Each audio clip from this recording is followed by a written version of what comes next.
going on, guys? This is AK Eagles from the Eagles Uncensored podcast coming with you at with a late night episode here. Sorry, fucked that all up. I'm really frustrated right now. What's going on, Jinx? How you doing, my guy? Vic3, how you doing, man? Yeah, Gio, I'm pissed too, dude. We'll get the regular here in a little bit, man. And listen, so before I drop the link for people to come in and talk, I got to say this. One, I was very disappointed by Jalen Hurts today. He let me down big time. You know, I think highly of this guy. I think highly of his game and his mental side. But, bro, way too many fucking mistakes today. You know, the first turnover, I don't really give Hurts that much of that credit to him because, you know, Quez was kind of pulled back on that one and it threw everything off. So, you know, but the other two, no excuse, bro. Like that one interception, the long one, never should have thrown that ball.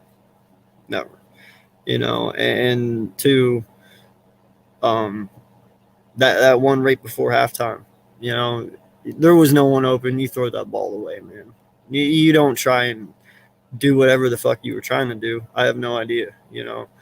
There was no one open. You just threw it into traffic, and that was just bad. You should have just thrown it away, taken the three, went in tied 3-3. You know, a lot of stupid mistakes we made today on offense. You know, I can't say much about the defense. Yeah, you know what? They didn't get as much pressure as what I wanted them to today. You know, I won't lie. I was on paper, these guys should have feasted. No lie.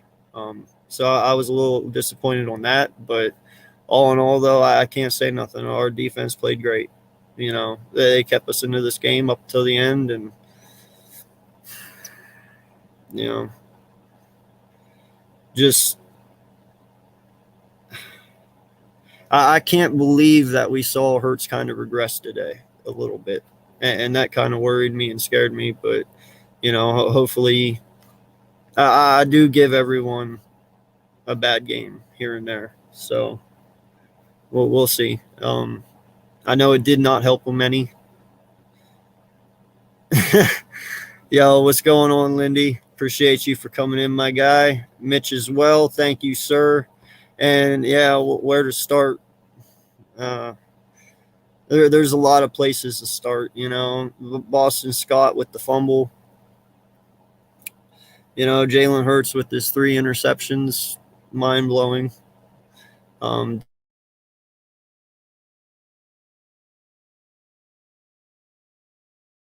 You know, to happen. I expected that to happen on Daniel Jones's part, not Jalen Hurts's. So that was a little bit ass backwards for me. Shocked the hell out of me.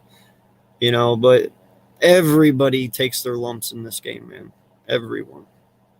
You know, this was not just a bad game on Jalen Hurts.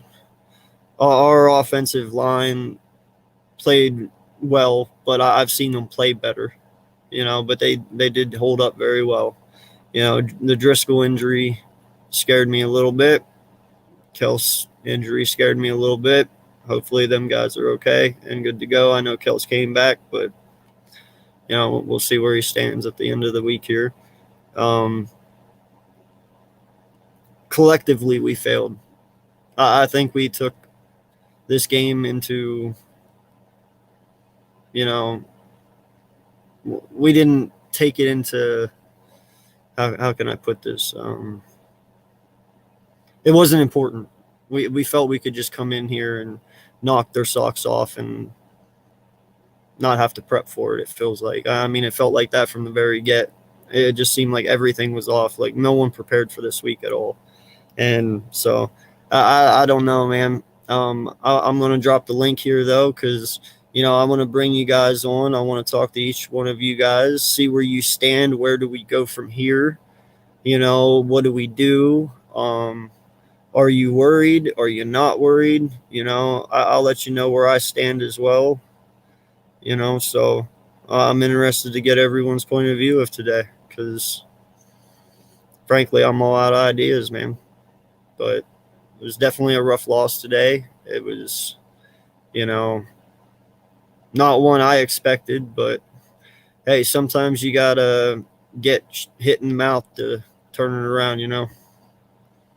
Yo, Reek, what's good, my guy? Appreciate you for stopping in.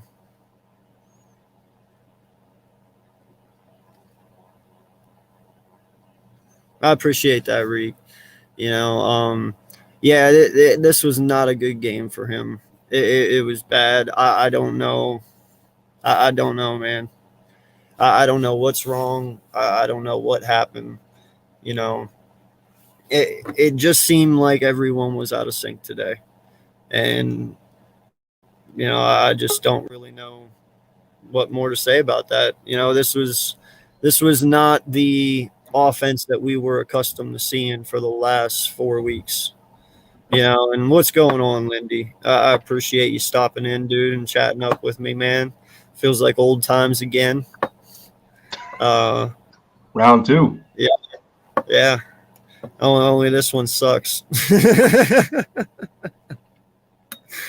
So, I got to ask you right off the bat, man. I still have faith in Hurts and what he possesses. I believe he deserves another year. I said this from the get. He is not a polished quarterback.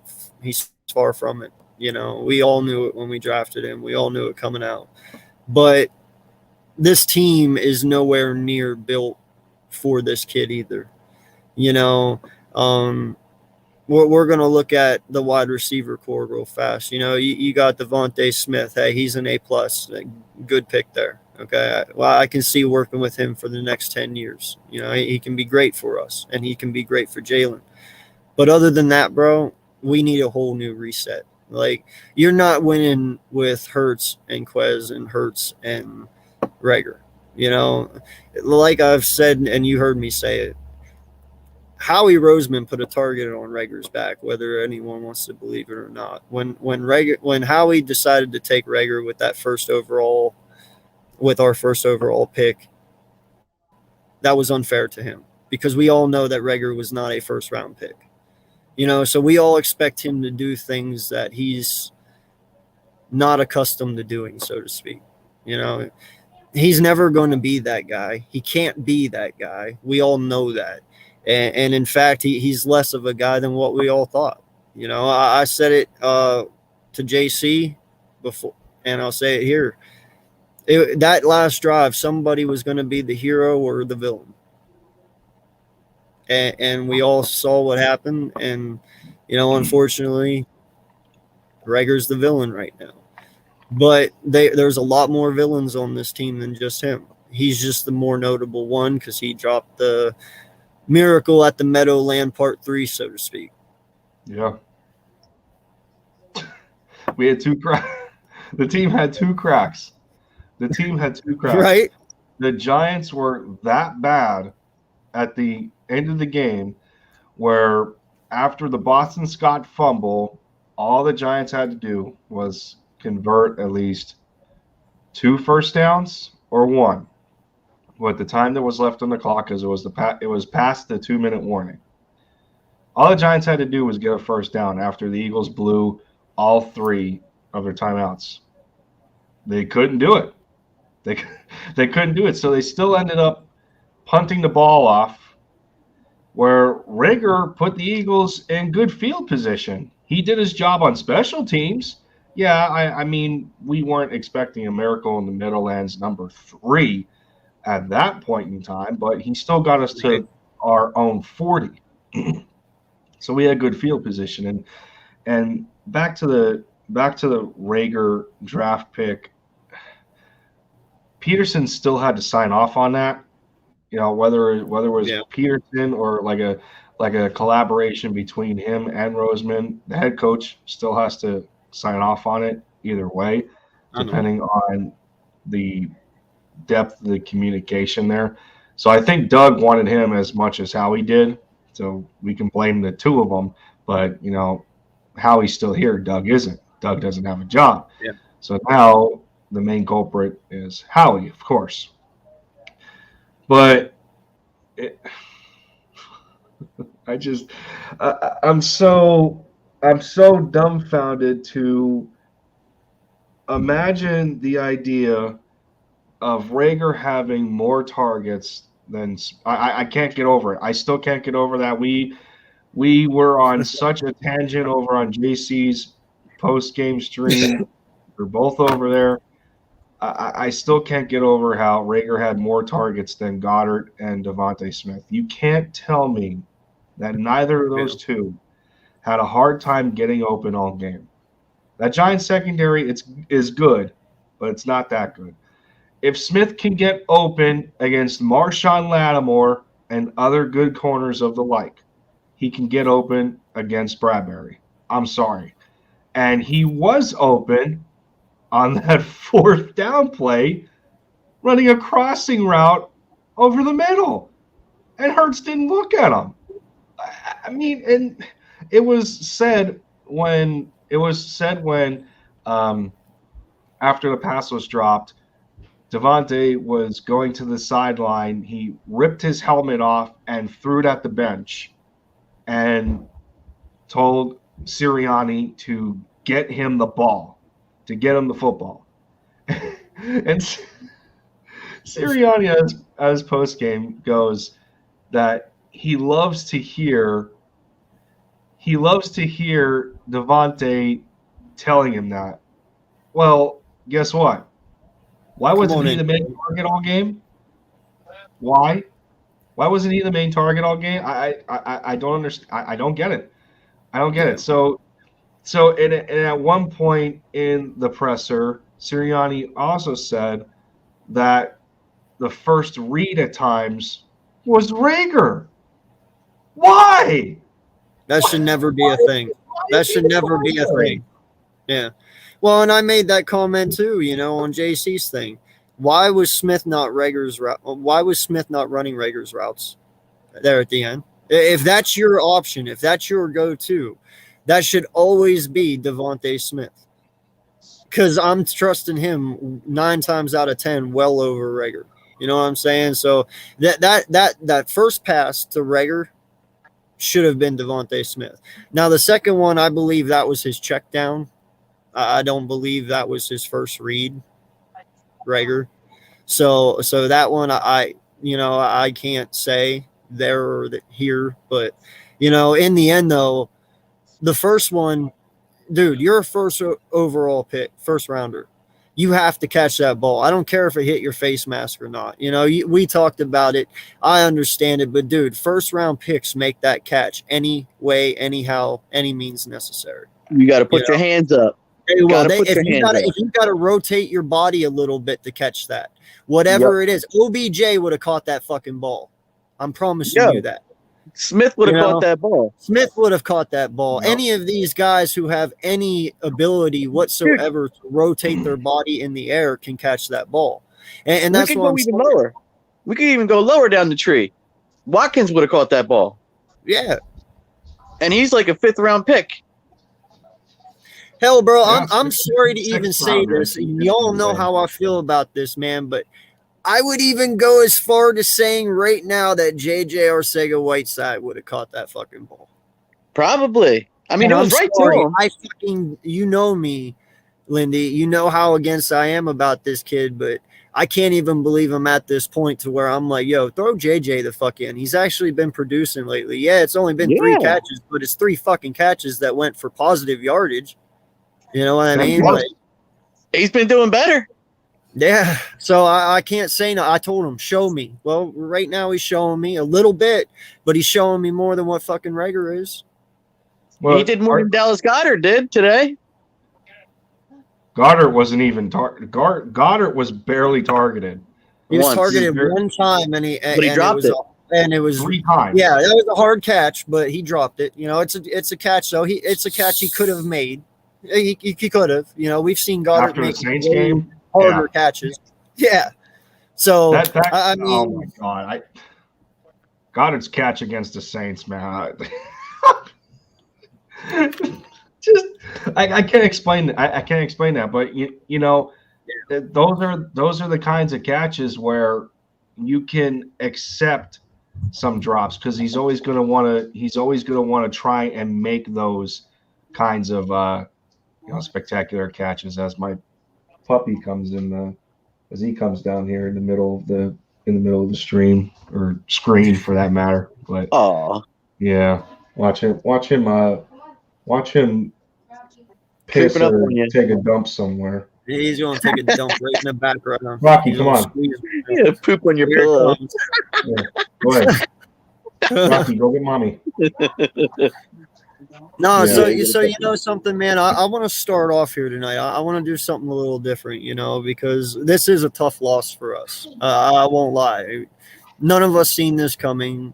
You know, this does show a little bit of our colors. We do need some work still. We all know that.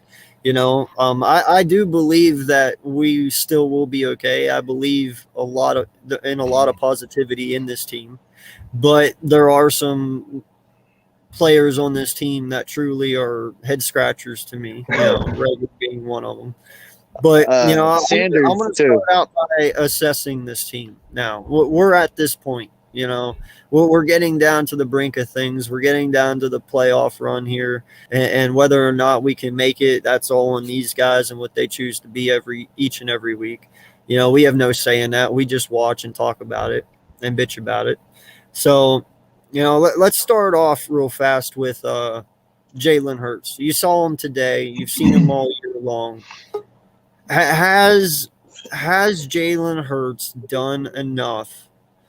I won't say franchise QB. Okay, we'll not go that far for everyone not to lose their marbles. We'll just say, has he done enough for you guys this year to give him next year with even more possible better weapons at the wide receiver position? Yeah. Wendy, we'll start with you. Sorry. No, you're good, bud.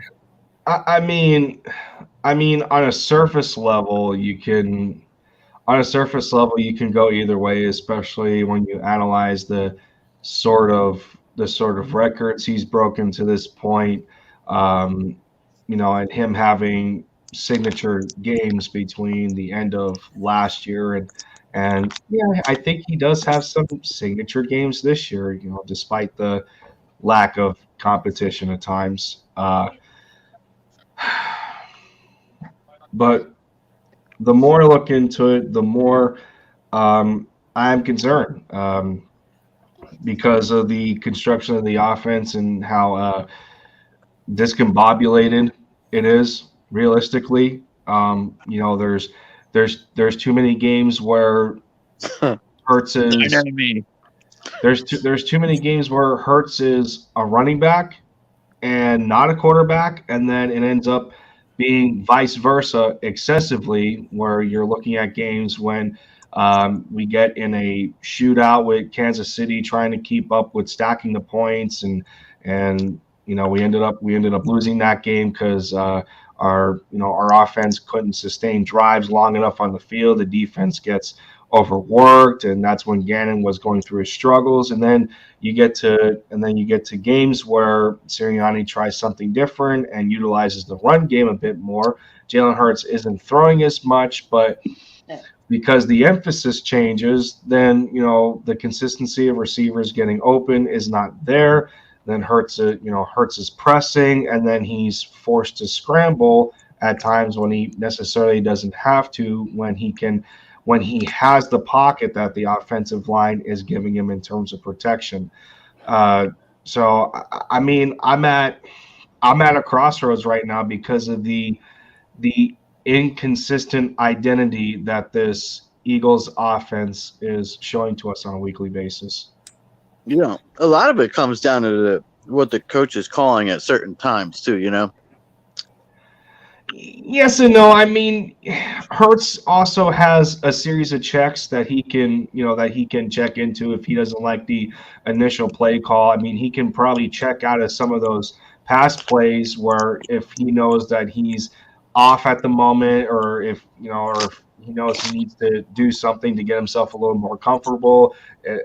But we don't know that, and that's where a lot of our questions were coming in last year in terms of how Carson was checking in and out of place so often. Is he not trusting his head coach? What are the checks that he's going into? That's something we don't know. What is Sirianni giving Hurts as far as checks go? If he doesn't like the initial play call, is it all a series of pass plays? Is there some runs in there? Is there some read options? Like, we have no idea, but we just had the problem to me is just consistency, more so on the offensive side than the defensive side, because defensively Gannon has been way too conservative, and it took up until this point where he's now getting in a mood of, okay, maybe I can dial up the blitz a little bit, and maybe in those games where it was a lesser tier quarterback that kind of crumbles under the pressure of those blitzes, and they get happy feet in the pocket and Gannon can take advantage. Well, we've seen that a little bit in this game with, in this Giants game, even though we didn't force any, pressures necessarily. We didn't get a sack, but through it all, the Giants only scored 13 points. So you'll take that. But right now, Hurts is suffering from an identity crisis, and he's at the center of it with this offense. Yeah, I agree with that. Yo, what's going on, Joel? I appreciate you coming in, my guy.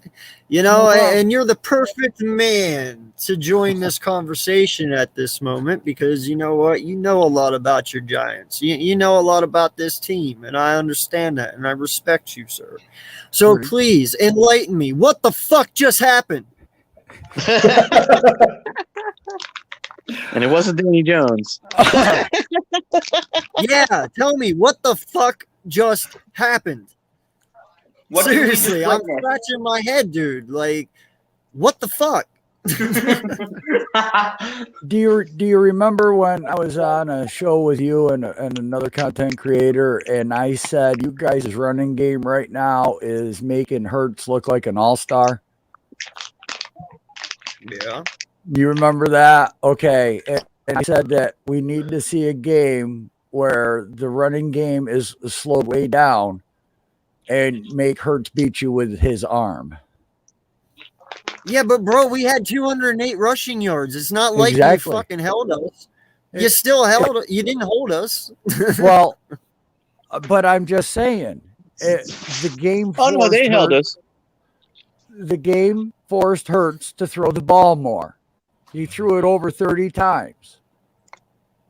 And I said that's going to be the judge of Hurts coming off of this 3-game win series for you guys. I said, if he can start connecting on some of the shots and not want to tuck it and run all the time, that proves that he is a passing quarterback. I think the offense overall still had I think the offense overall for the Eagles still had a decent balance. And if we talk about, we talk about Hurts throwing 31 times. Well, I think the threshold that we have given Hurts throughout the season was anywhere from 25 to 30, if my memory keeps me corrected here. I think the rest of the Eagles fans in here can 20 agree. to 25. 25 to 30 pass attempts is a fair number, as long as we're not reaching the upper 30s to, even reaching 50, where I think it was the Kansas City game that Hurts ended up throwing 47, 48 times. It was completely excessive. And that's a perfect example of when the Eagles offense turns one-dimensional, and for as bad as the Chiefs defense is, they still forced him to beat him with their arm. And because Hurts isn't anywhere near the caliber of Patrick Mahomes, he couldn't do that, talent-wise and personnel-wise. Yeah, but you know what? I still sit here, and I am sorry, but I fail to believe that if you fucking give Hurts more weapons at wide receiver and guys who will actually Better get weapons. open sooner and who can actually run correct routes and fucking get open, he won't have as hard of a time. Jalen Hurts can be a consistent 300-yard passer if you give him fucking weapons. If you really think that sitting here and saying that Smith, Reagor, and Watkins are fucking weapons, then I don't know football at all, and I might as well just end doing my channels. I think you got to tear it down a little bit first and analyze how Hurts is reading the field. I think that's what it boils down to. Like, I mean, you can have a star-studded lineup at receiver Wherever he's targeting. getting open, but Hurts has to read the field in those key situations to know where to go with the football, and or if the defense makes a change at the line of scrimmage, whether before or after he snaps the ball. So I mean, he has a decent amount of. I mean, he has okay weapons right now, but that's where a lot of your critical analysis is going to come in. That, what is he doing with what he has right now? Is there growth? Is there potential? Is it the quarterback or is it the personnel around him? Those are the questions you have to answer first before you start to upgrade at key positions. And right now, Hurts is just too inconsistent to automatically assume that he needs better receivers or he needs a better run game. It's there if you utilize it correctly, and the Eagles haven't been able to do that on a consistent basis. No, and I agree. His consistency has not been there, and I'll be the first to sit here and tell you I'm hard on this kid. I praise him just as much as I give him grief. He does need to work on a lot of things. He needs to work on his deep ball. He needs to work on going through his progressions. But you know what? We drafted him. He was unpolished, and we all knew that. He was not a quarterback ready to fucking play. I just watched Drew Brees have an interview on Good Morning, I think, just last week. And he was asked the question. He was like, on these young guys, when did you get good? He was like, when did you truly know that, okay, I'm actually good in, the NFL? It's all good. I understand it. He was like, dude, it took me 3 years to get accustomed to it. He's like, by my third year, he's like, I could sit here and I could read every single coverage, defense was putting up. He's like, I could analyze things I wasn't able to. He's like, it takes roughly around 3 years for you to know if your quarterback can handle it or not. Yeah. I mean, that's fine. The thing. You got to look at what Jalen's working with here, man, and what he's already done. Okay, this is his first game with 3 interceptions. He's got 8 now. I understand that. But you got to look at the weapons that he truly has. He doesn't have a star-studded fucking talent group to work with like some of these other guys.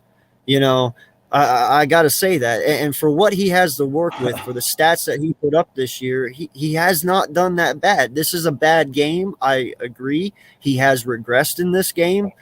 But it's what is between his ears that matters to me the most.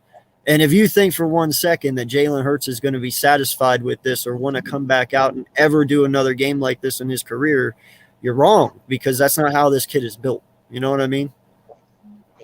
I mean, let's be fair here at the same time.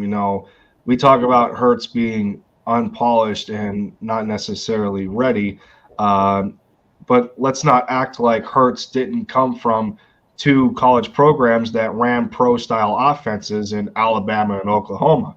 I mean, he was throwing to guys like Devontae Smith and CeeDee Lamb, and he may have thrown to I don't know. I don't remember if he thrown to Jalen Waddle or not, but he may have had Henry Ruggs as well. These are these are guys that are in the NFL right now, and let's also not act like Hurts does not have foundation pieces. And what I mean by foundation pieces is when we look back to Carson's rookie year, who was really the one foundation piece that Carson had on that offense who was consistent? Hurts? It was not Hurts. His offensive line. Well, his O line, I'll give you that, but I'm talking playmakers. I'm not talking about the trenches. He had his rookie year, it was Ertz. Yeah.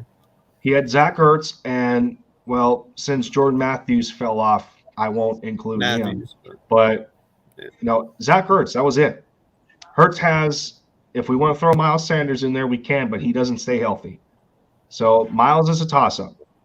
But Devontae Smith is a fantastic foundation piece if you use Devontae Smith. This is the reason you draft him. This is the reason you drafted him. And for him to get less targets than Rager is abysmal. So he has Sanders, he has Smith, up and coming, and he just got his tight end paid. His tight end just got a big bag in Dallas Goedert, and he gets less targets. So, I mean, you're talking at least 3 foundation pieces right there on your offense.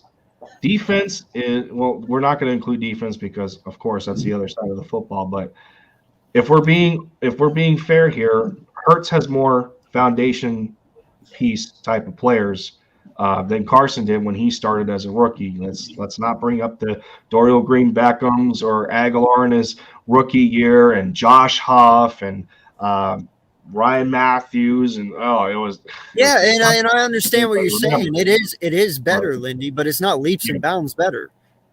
No, but I mean, it is better. I'll give you that. It is definitely better, but it's not leaps and bounds better. I mean, Goddard go ahead, Jay. Goddard and Smith is it. Yeah, I mean, it's okay. much the same too, but you got to look at it as Quez might be a weapon, but he don't get used enough. Like he'll get thrown to 3 times and then poof, he's a ghost, gone out the window.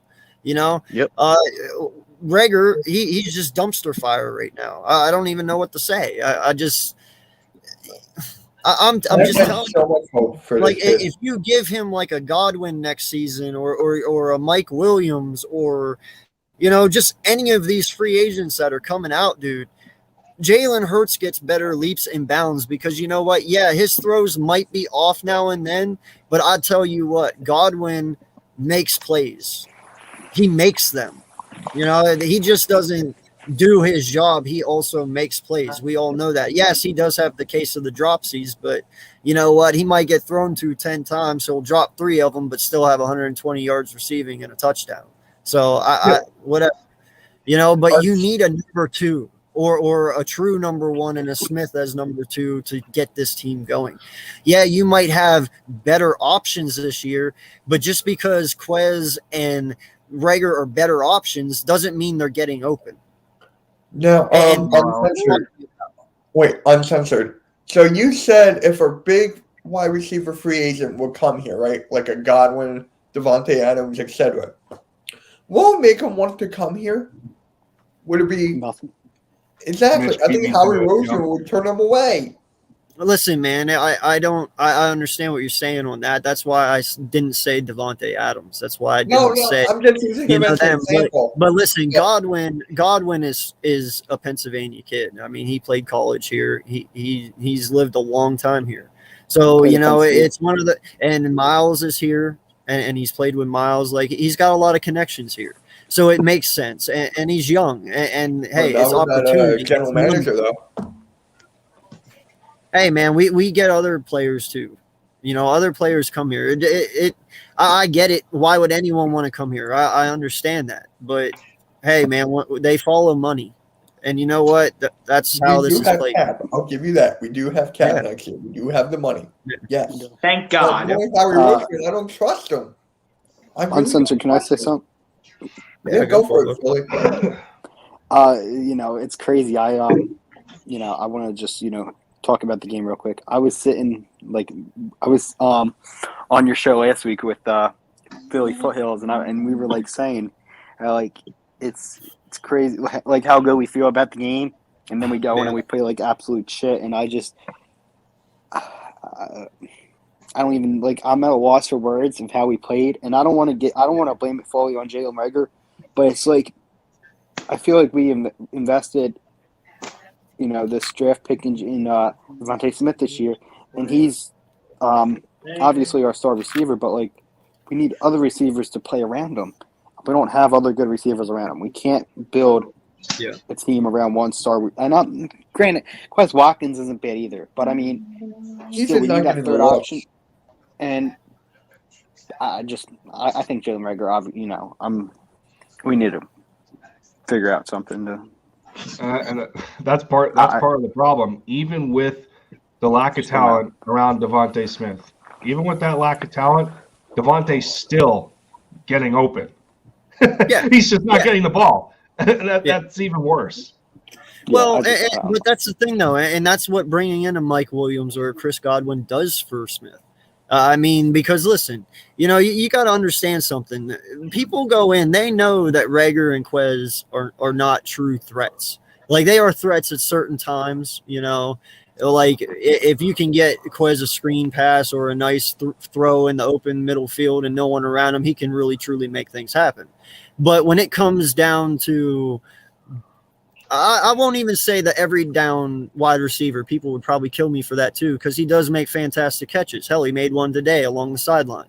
So he does have the ability. He just doesn't get it enough. It's really hard for me to think that we can't do better, because we can. And I'm sorry, but I know Jalen fucked up today. 3 interceptions. I get it 100%. Yeah. But Don't forget about the other Jalen. yeah, well, yeah. Like I said, something real quick about that. Passes. but you know what? Jalen was going to be a god. It only took 10 seconds, but he was about to be a god in 10 seconds. Yeah. All he had to do was catch that ball. And what? guess That what? was the winning ball that he dropped. Yeah, That was the winning ball that he dropped. He would have had the miracle at the Meadowland Part 3. That would have been his role. He would have been known for it, and he would have never had to pay for another fucking thing in Philly again. Okay? Yeah. Everyone would have been like, oh my God, Jalen Hurts thing, that would have been forgiven. Everything. We wouldn't even be discussing this shit right now if we won. But the fact that we lose, everything's on the table now. No, I don't think one play lets I Reagor off the hook for his constant disappearances, for one. And, I think if we're being realistic football fans here, especially for the Eagles, despite if we had a game-winning drive, Miracle in the middle ends 3, I think that would have been more of a testament to how bad the Giants were, more so with us winning that football game, because we're still talking about how poor of a performance this offense had, and we can't afford to do that against the Jets. I mean, albeit Jets, yeah. Why are we talking about offensive concerns for our team against the Jets defense? That just makes it worse.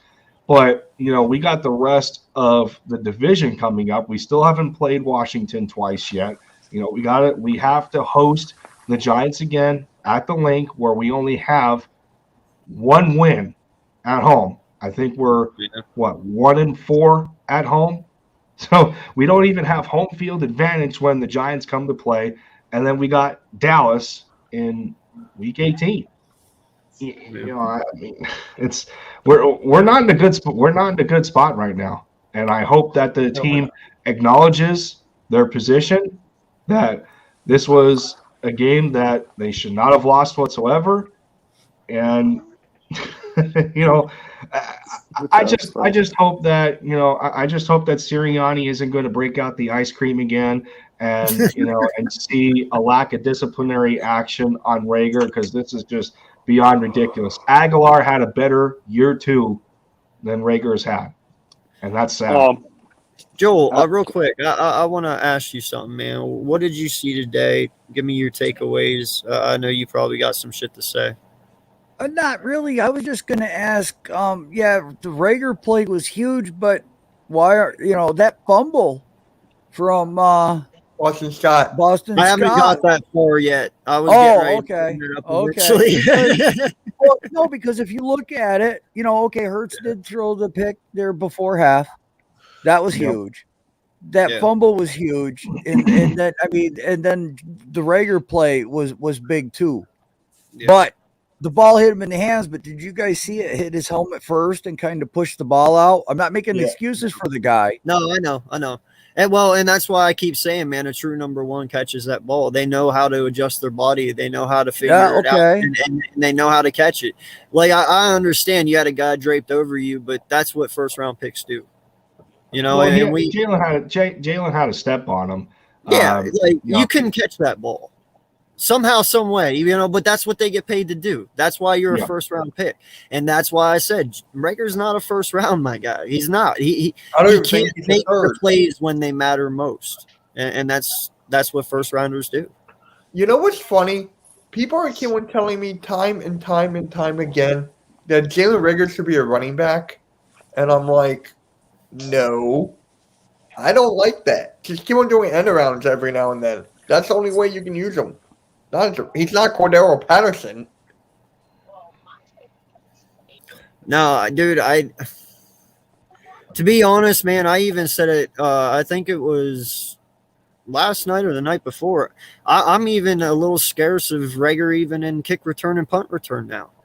You know, to me lately, I've just noticed him running into the fucking blocks and just getting tackled instantly. It's like, dude, run left, run right, run somewhere. Don't just run straight. You know, like, I don't know. His judgment has been off lately. I mean, is that just me or? No, you're right on the money. He scares me because out. you're right on the money. Because it's just, you look at all these great punt returners, right? You look at Devin Hester. You look at Deshaun Jackson. They were looking every which way possible. Their head was constantly moving. Rager's just like, okay, I'm going to run forward. I'm just like, oh, yeah. Yeah, man, we had the case of the drops. I think I saw something today that's like, where's Travis Fulgham at now? He's still on our practice He's in Miami. He's catching balls. He has 5 catches already. Wait, so he's not even on our practice squad anymore? No, he's been gone. Yeah, he's not even on He's Miami. What about He John lost the Hightower? battle to Hightower. What receivers do we have on our practice squad that we can bring up this week? No one. Nobody. You know who we do have? I hate to say this. We have number 25 on the Sixers. Okay, wait, whoa. We do have receivers to bring up. Hightower. Yes, we have one in particular. Hightower. I mean, think about it. Why has Hightower been consistently, if not consecutively? I don't think he's consecutively been protected. But why has he been protected almost every week this whole time? And the only time he sees the field maybe is special teams when he dresses. I don't get it. What is it going to take? What is it going to take from the inconsistency of Jalen Rager to sit him on the bench like Nelson Aguilar went through when Doug Peterson had enough? What is it going to take for that same treatment to be given to Rager from Sirianni and give somebody else a chance? Because at this point in time, the team is in the hunt for a wild card spot in the playoffs, and you can't have these kinds of situations pop up. So give somebody else a chance that could possibly make a play for you. Because Hightower had that potential with an inconsistent quarterback. I think sometimes we were looking at Hightower more so than Rager outside of Rager's special teams plays. Yeah, but I don't know. You might have been off whenever I can I tell made you why. that. But I put out a report right after I got back from the scrimmage, the very first one that we had up there at the link, you know, before the season started. You know, there was a rumor going around, and it was found out to be true. He didn't have the love for the game, Hightower, and he's very immature for his age. You know, and that has a huge factor into it. You know, when you have a guy that doesn't love the game, he's not going to get better because there's no drive to get better. You know, when you don't love doing something, then you're only going to be as good as what you already are because you don't care. Okay, but that doesn't explain here's why. The thing. Let me explain something. Let me explain something. The reason why Hightower isn't on the field is because Howie has control of the roster. Howie tells Nick Sirianni who he can use.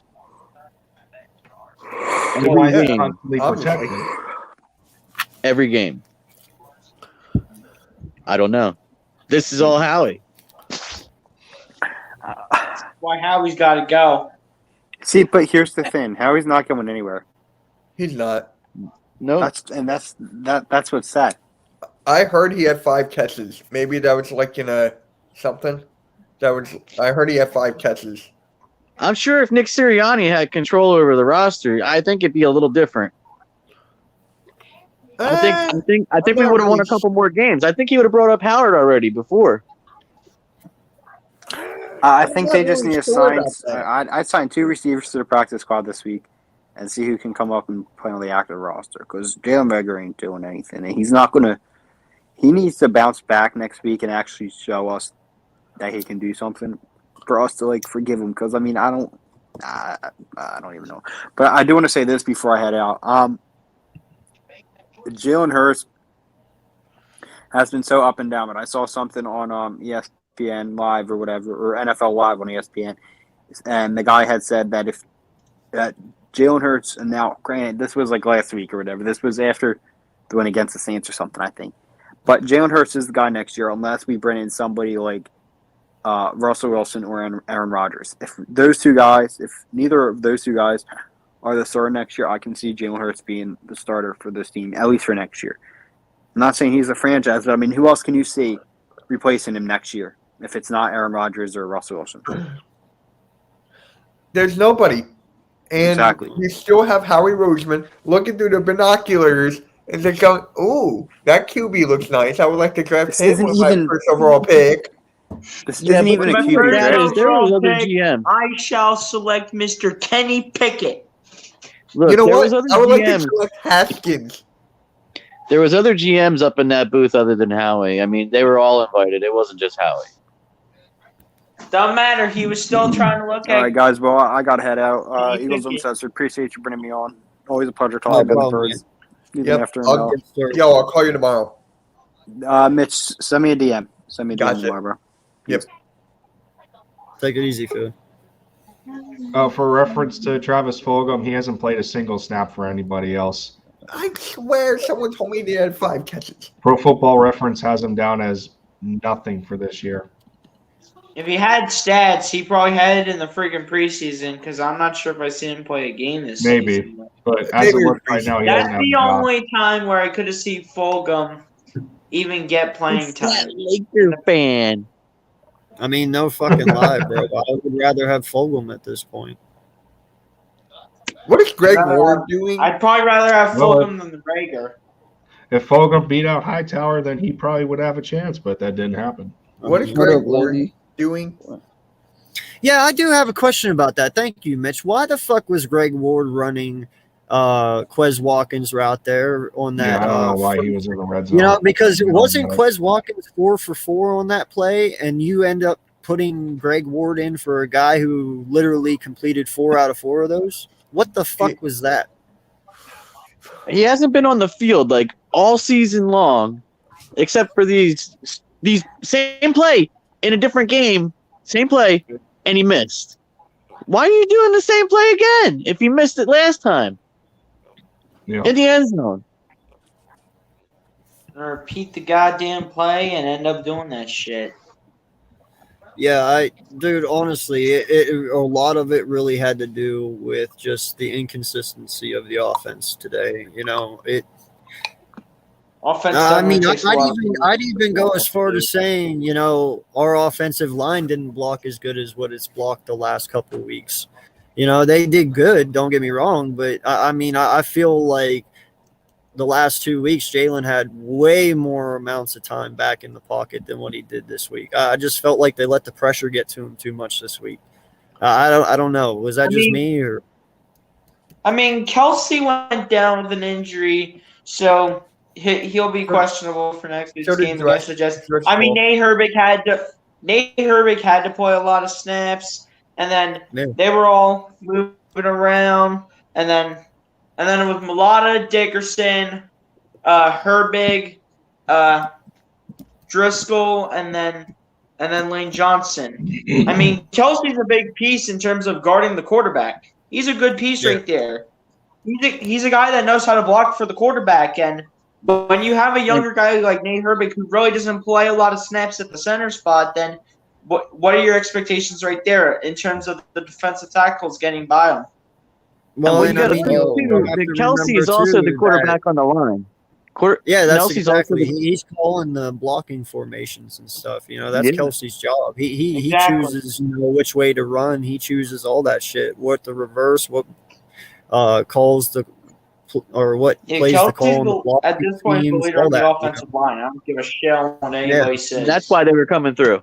You could 'Cause he tell wasn't the there. loss of Jordan Howard hurt us bad. Oh yeah. You know Oh, what's for sure. worse? So- though? You know what's worse? I'm going to the defense side of the ball real quick. We had 1 sack in 2 games. Yeah. That's Bro, That's the the worst thing. fuck? 1 I sack. mean, you can tell the And that was on loss of Trevor Brandon Siemian. Graham also hurt us bad too. It's hurting us bad too. When you have a guy like Yeah, Brandon Joel, Graham why did Nate press Soldier pressure. decide to play good today? What the fuck is up Yeah, with he that? played good, all right. Cox blew him up a couple freaking times. I mean, my God. Yeah, I got. Dr. Siemian I from gotta- Content Creators nonstop. Oh my god. Since this is a recap, I gotta throw it. You know, I gotta throw it out there so the Giants fan in the house doesn't get drowned out by all this Eagle talk with all of our irritations and concerns. But so Real. with that said, Joel, judging by the rest of the Giants schedule, assessing this game against a bad Eagles team, because I'm gonna, you know, we got to be blunt about this. The Eagles were bad, and right now at this moment they're bad. So against a bad Eagles team, you assess your Giants offensively, where they win the turnover battle 4-0, and you guys still only put up 13 points. Where does that leave you confidence-wise with the rest of your season and trying to, you know, maybe have a silver medal in the division for what it's worth? Well, I mean, look, 1 win. I mean, it's not like we've won 2 or 3 games in a row and come into here, you know. We lost the OC. We got Freddie Kitchens now. I mean, did you guys see the size of his play sheet when they showed it? It was like the size of an envelope. He didn't have much to work with. Mm-hmm. Yeah. But I liked what I saw. I liked the play calling. I mean, we were really moving the ball, but we killed ourselves in the red zone once again.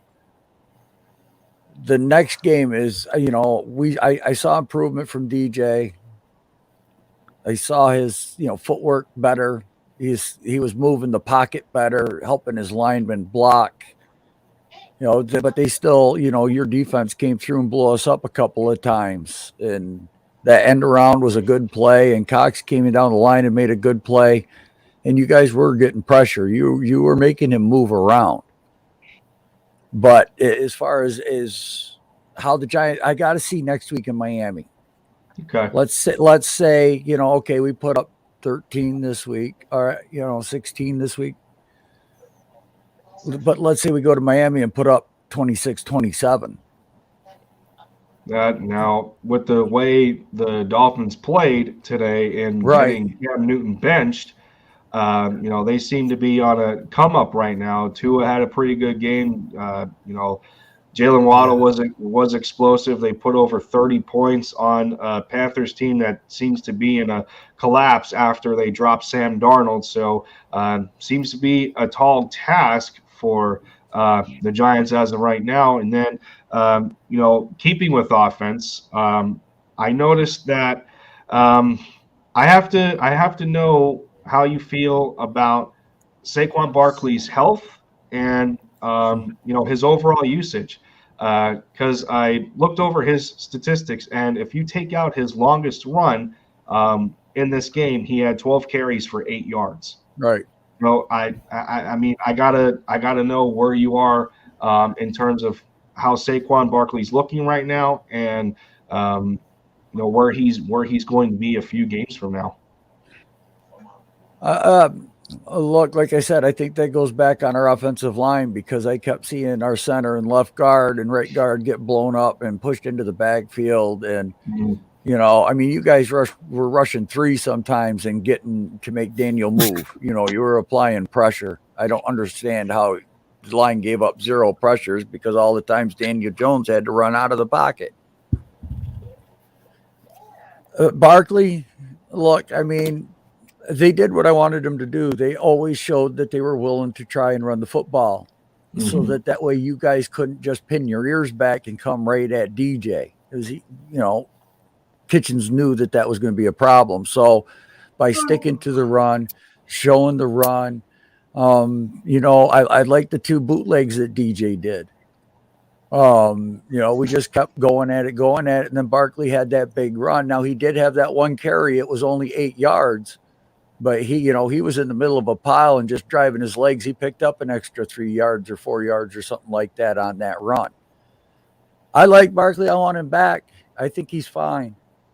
He's only 25 years old. He hasn't taken a pound in the last couple of years.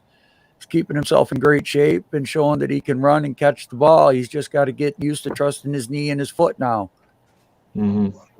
Yeah, it's pretty fast, pretty, Wendy, before you continue going. Shout out to Richie MC, man. Appreciate you. And he asked the question, if Reagor plays the defender better, could he have caused that defensive pass interference on the first drop? Well, Richie, I'm here to tell you, bro, I believe that's what made him drop the damn ball, because he was actually more concerned about trying to get a DPI than catching the ball. But that's my opinion. Yeah, I mean, Reagor already had a step on him, so I mean, it's if you're leading, you're leaving, and at that point when you outrun your defender, all your worry is at that point is catching the football. You're not necessarily worried on where the corner is if you got him beat. So the rest of your concentration has to be on catching the football when the opportunity meets itself. And Reagor couldn't do that for what it's worth, even though the ball placement wasn't completely there with it being hitting his face mask. That's not ideal, but as a receiver, there's times where you have to help your quarterback out if the throw isn't completely accurate. I mean, it was in the ballpark, but still, we know of what happened. The second one was completely inexcusable because Hurts couldn't have given Reagor a better ball, especially when time's running down and Hurts is hitting Reagor over the middle when Reagor had only 1 defender on him. The Giants played conservative at that spot. If you're you would need to, you're trying to prevent big plays down the field. So I don't know why the Giants didn't tighten their coverage at that point in time. They weren't afraid of the Eagles running the ball.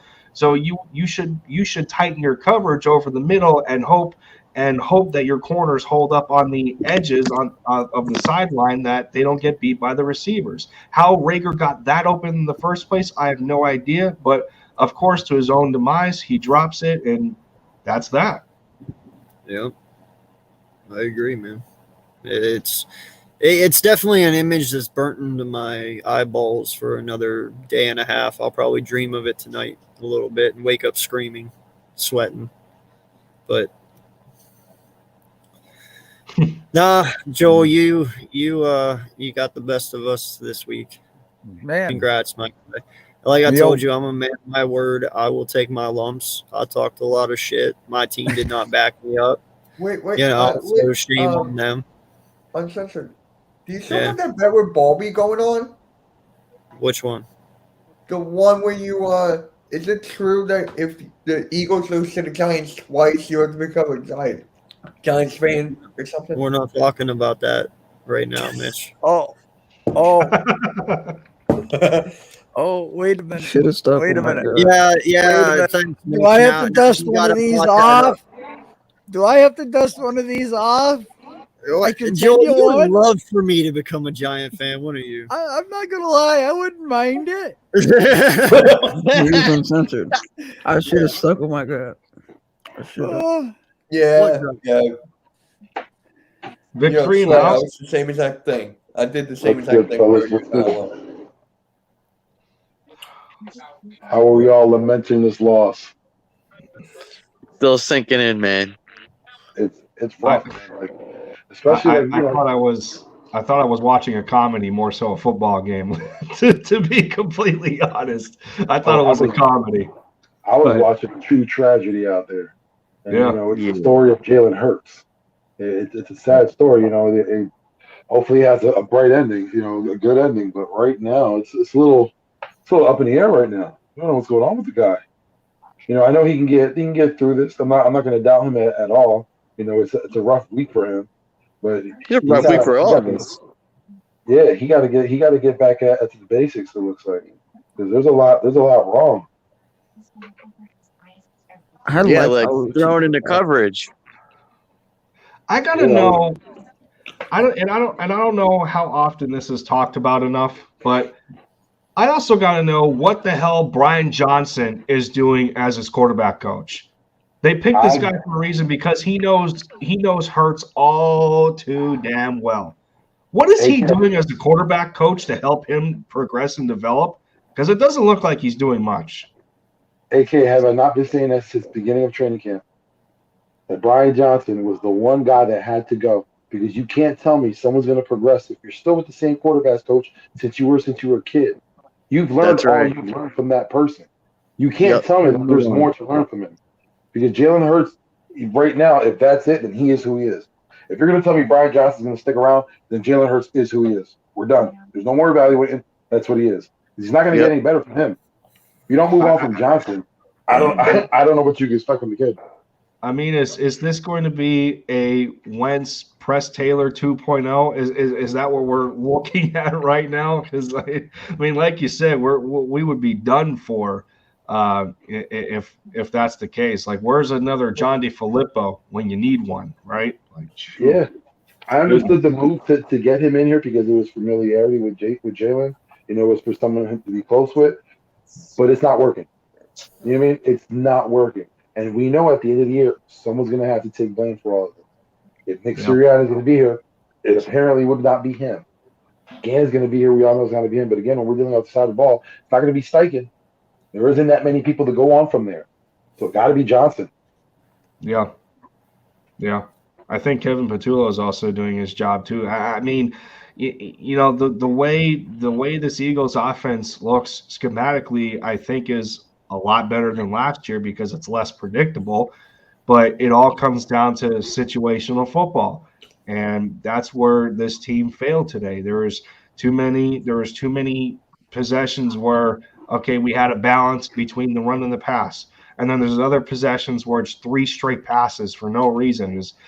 Sirianni is trying to help his quarterback, and the quarterback is trying to help the offense. Try and get some rhythm going. Sirianni can only do so much if the quarterback is not carrying his end of the bargain. And a lot of us got on Sirianni, I think, excessively at times, and not really, putting Hurts under the microscope in these kind of situations as to, how strong of a composure, how strong of a poise is he going to have in these kinds of moments when we need to depend on him the most. And,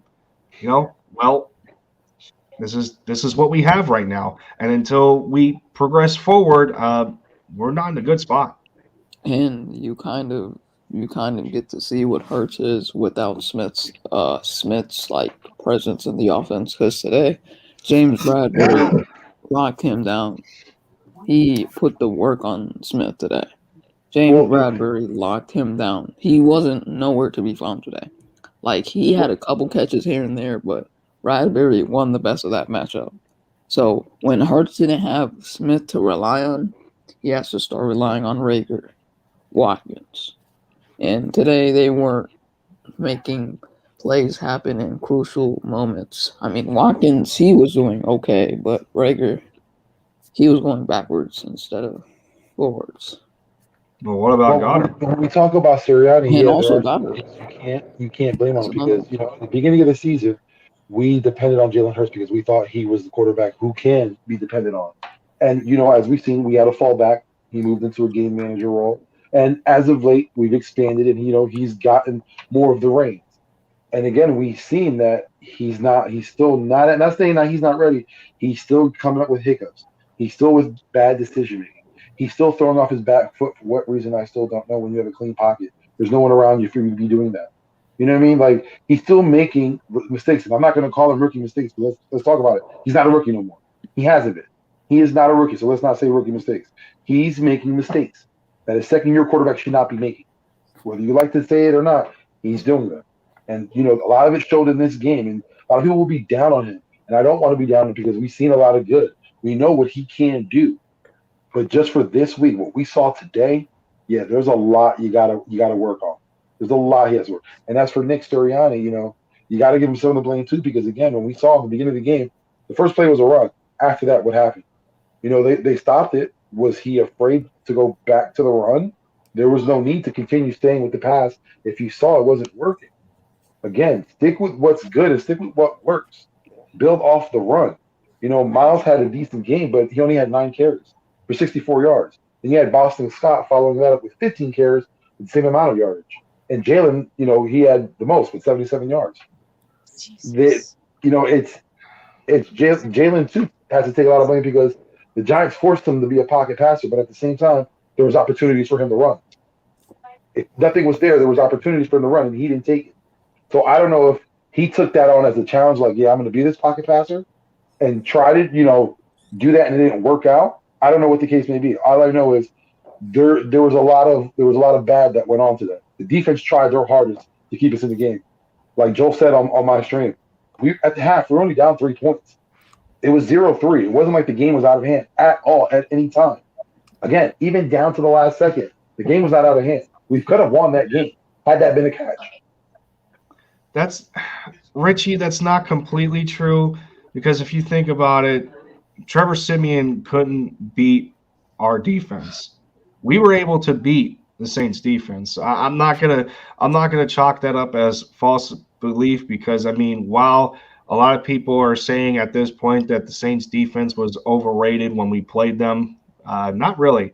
They were still ranked number 1 in terms of run defense, and we were still able to get the job done. It was only when Sirianni completely admitted that we got way too conservative in the second half, and I think Hurts only ended up throwing 3 pass attempts, and we didn't run the ball very much. And you know, even when you do that to lower tier quarterbacks, they can always bring their team back into the game. So I don't think that was a false belief. We still needed to beat the Saints defense as much as the Saints offense needed to try and beat our defense. In that game, yeah. I will leave it at this before I brought up an interesting question to myself before I head out of here, just to get some of you guys talking. Think about this if you're going to follow me on it. Did the implosion of us watching Carson last year, watching that 2020 season with Carson as how bad he played, do we think in any stretch of the imagination that it accelerated our sudden expectations of hoping Hurts is the guy this year?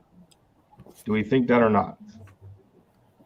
I don't think it had anything to do with Carson. It had everything to do with Jalen and how he presented himself throughout this whole. No, I mean in terms of the fan base's patience in wanting a number 1 quarterback after what we went through last year.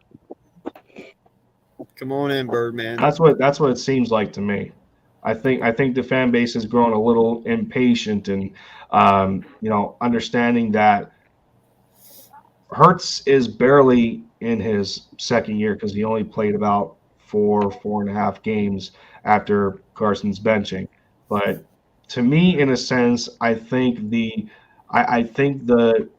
developmental expectations has been accelerated a little bit, and I feel that a lot of the fan base in the city is going to, if this continues to go in a direction we don't want it, I think they might end up going into a panic and get rid of Hurts is not the guy, and he's more of a running back than he is a quarterback. a lot of those similar critiques that Lamar Jackson was going through when he ended up getting benched for Joe Flacco in one of those key games to decide a playoff run for the Ravens. So I'm not going to put Hurts in the same category, of Lamar Jackson to that sense, but I feel that our patience and expectations have been accelerated just because of previous circumstances, and that may lead to a hasty decision. And let's remember, who's the owner of this football team? What kind of offense does he like? He likes a high-powered offense. He likes a quarterback that can throw the football. And Hurts hasn't given a lot of examples of that. So, I mean, it's almost like a triple-edged sword that we're working with here. And, I'll throw that input out there. I don't think this fan base has been impatient because of Carson Wentz. This fan base has been impatient since Donovan McNabb got us to the first NFC Championship game, because that's when we started having real expectation for this team. Ever since then, this fan base has been nothing but mercurial. 1 week we're up because we win, next week we're down because we lost. 1 week Jalen Hurts is a great quarterback when we win, the next week he's horrible because we lost. 1 week we think Jalen Hurts is the future, the next week because we lost, we want Gardner Minshew. This fan base is mercurial. Nothing can be based off this fan base, because if it was, whatever GM's running the team will be out of a job quickly. Man, y'all are really killing my high right now. Just gotta say. I'll aid in that and see myself out the door. No, I didn't mean it that way, man. No, seriously, no. In all seriousness, I'm starting my work. I'm starting my work week tomorrow, but better believe I'll be on here. I'll be on here. Rid of that. You already know. And of course, before you get another troll in here. Okay, he was blocked already. Got it. All right, fellas. Y'all have a good rest of the stream. Good to see all of y'all, and good to meet you, Joel. Yes, I you have too. seen you. I have seen you on some streams with AK already. I just wasn't in here, but Thank you. appreciate hanging out with everybody once again, and I'll see you guys next time. Thanks for stopping in, Lindy. Have a Yep. good Of course, one. man. Man, I don't know, AK. My buzz is going pretty good right about now. Sorry to hear yours is kind of downer. I'm not going to lie. I hate it when my buddies are suffering. I mean, listen, man. I'm one of those guys where, you know what? I'm with Gio and them. That's my QB, man. I get it. I ride and die with them. I ride and die with Carson. I ride and die with Hurts. I ride and die with McNabb. Randall Cunningham. All of them, man. I have, and I know it looks bad, but the grass is always greener on the other side. It truly is. But Right. But we have Harley Roseman on this side. I know. See, that's what's complicated, man, because it's one of those things where I preach patience all the time. Right. I do, and my patience gets worn thin. They got worn thin today, but I'm still not blind to what this kid is still able to do. And what he brings to the table mentally, what he brings physically. Look, AK, I think he's running the wrong offense. I think, follow me on this, because Hurts could be very similar to Lamar. He doesn't have the real agility moves, but he's big enough and strong enough where it's hard to tackle him. You know how Lamar is skinny, can spin off of guys. Hurts is going to have to, but he's got that athleticism. Yeah. What do you think about him running a style like the Ravens are for Lamar? Do you think that would improve it? Because like Lamar, he looks down the field. If anything's, wide open, usually his guys are. And Devontae Smith has been getting open. So it's not like he doesn't have anybody to run this offense with right now.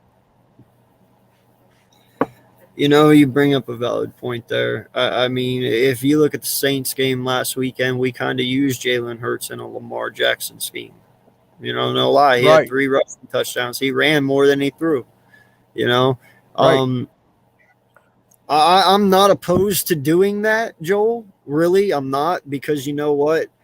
There's one thing that I believe Jalen Hurts has over Lamar, and that is he's got good awareness to get down. So he's not one to take hits. You know, even on 2-yard scrambles or 5-yard scrambles, or even if they turn out to be 20, you know, Jalen is always smart about when to slide and when not to slide.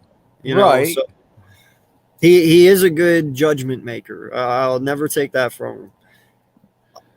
Let me ask you then, would you want, how about Wink Martindale for your coach and get rid of Sirianni, because he kind of knows that offense a little bit and could get the right person in to run it that way?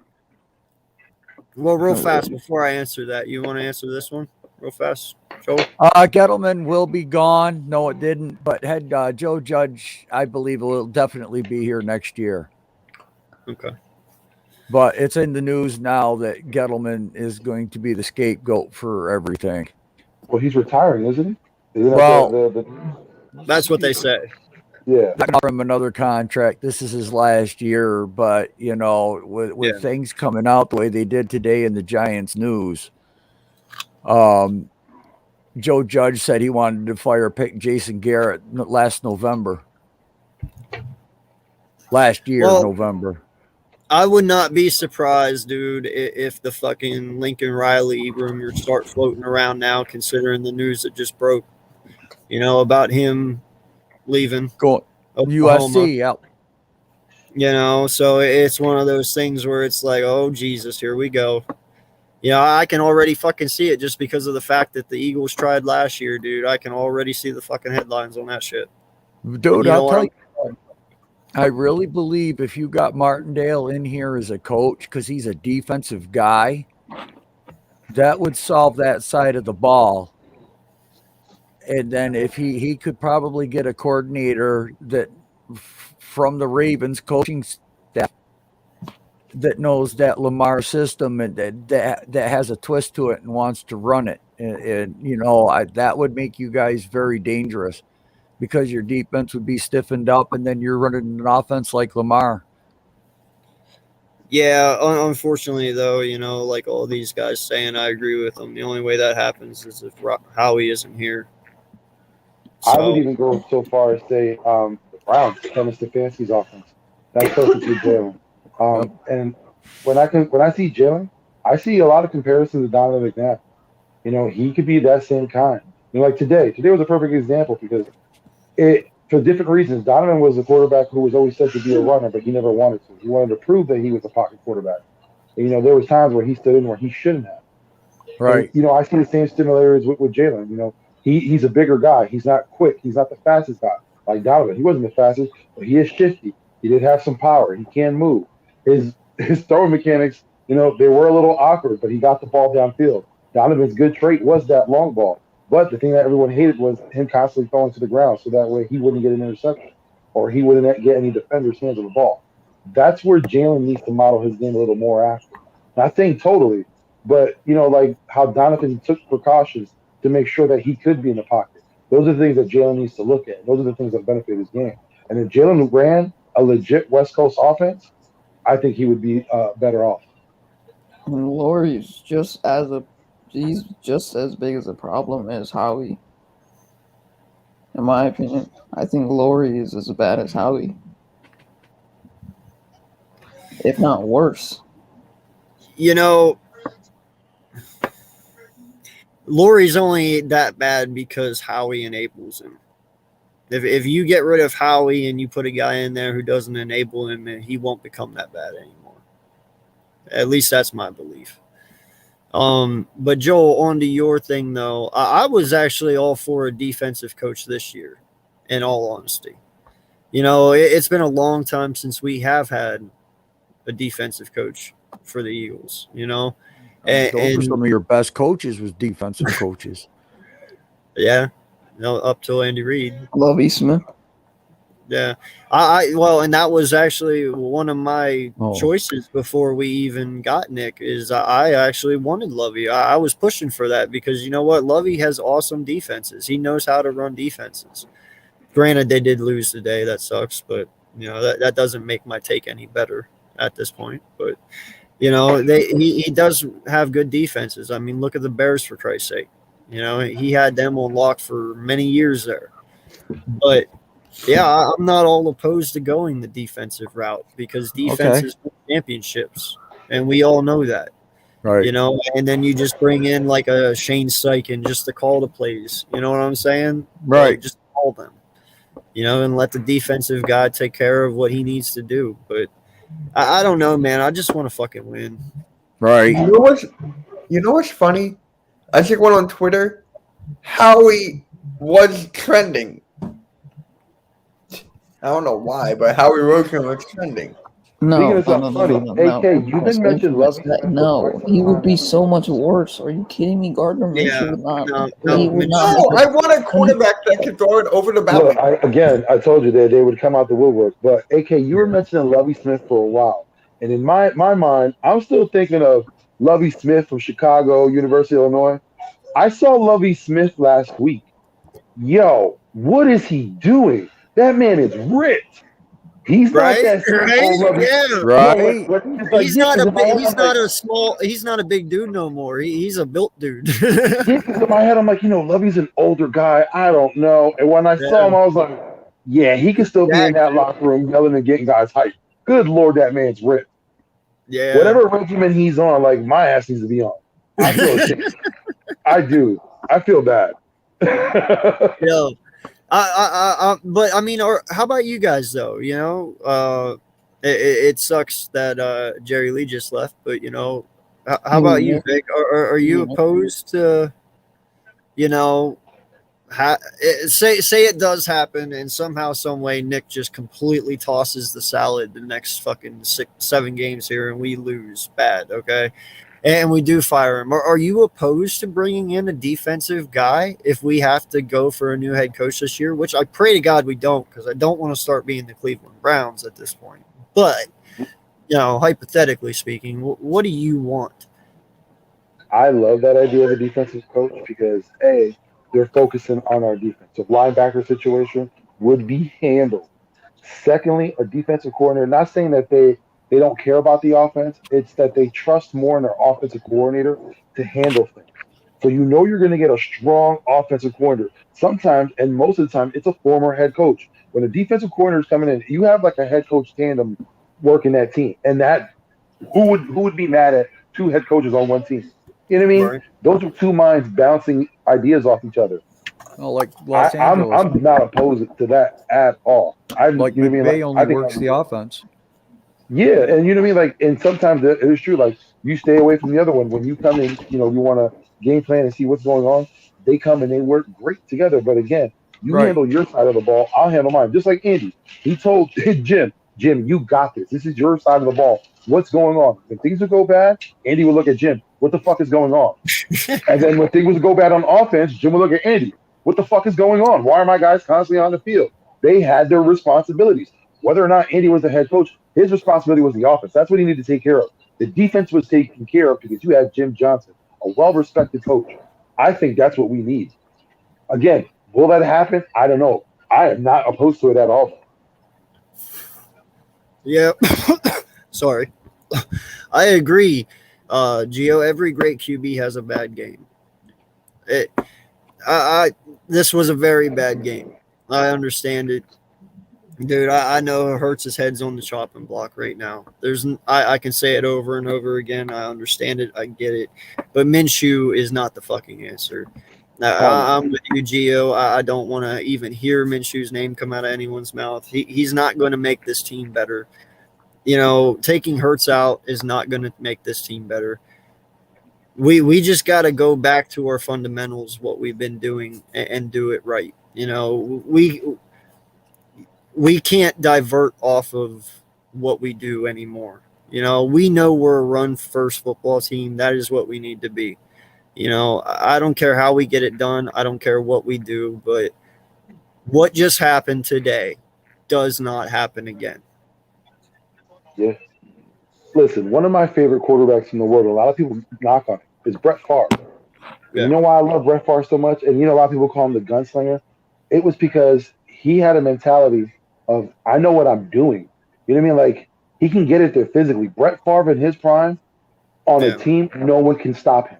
He's getting the ball where he needs to. He's throwing receivers open. If there's a tight window, you better believe it's gonna get in there. Brett Favre's that guy. But one thing that he had was he understood if he threw an interception, it was out of his mind as soon as it happened. You know what I mean? Like, he was upset. He knew he put his team in this position, but he also knew he had to get them back. He had to make up for it. So that's the mentality like Jalen Hurts has to have. I'm not saying, you know, be that gunslinger and throw it around. But if you throw an interception, forget it. You know, on to the next play. That's what you need to do. Because like it was mentioned, every great quarterback has a bad week. It's any given Sunday. Again, I just hope this fan base doesn't go back to, oh, he's bad. We need to look in the draft, start Gardner Minshew. Like, it's not for that, because guess what? If he shows out next week against the Jets, all those people are going to be hiding like they were before. You know what I mean? Saying, I never said that.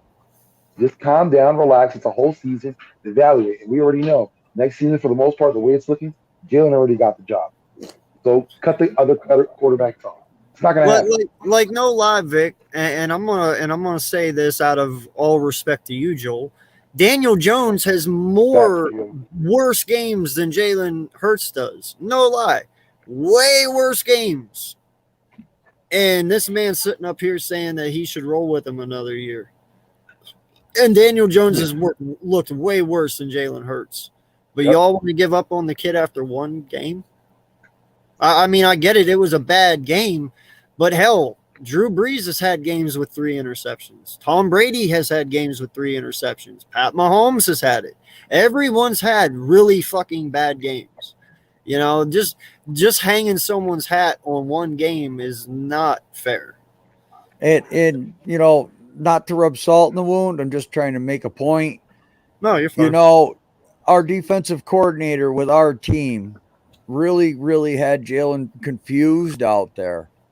Mm-hmm. So, you know, it's me sitting here as a Giants fan. I'm going, wow, what a game plan to shut that offense down the way they did. Yep. So, I mean, I'm sure that Graham was throwing things at him that he's never seen before. But can you explain to me? I saw a tweet, and I don't know if it's a joke or if it's real. What the hell? Oh, I can't remember it. Oh. Damn it. Brain fart. Sorry. I'll think of it. It'll come back sooner or later. No, I get them all the time, man. It'll make a loop and come back.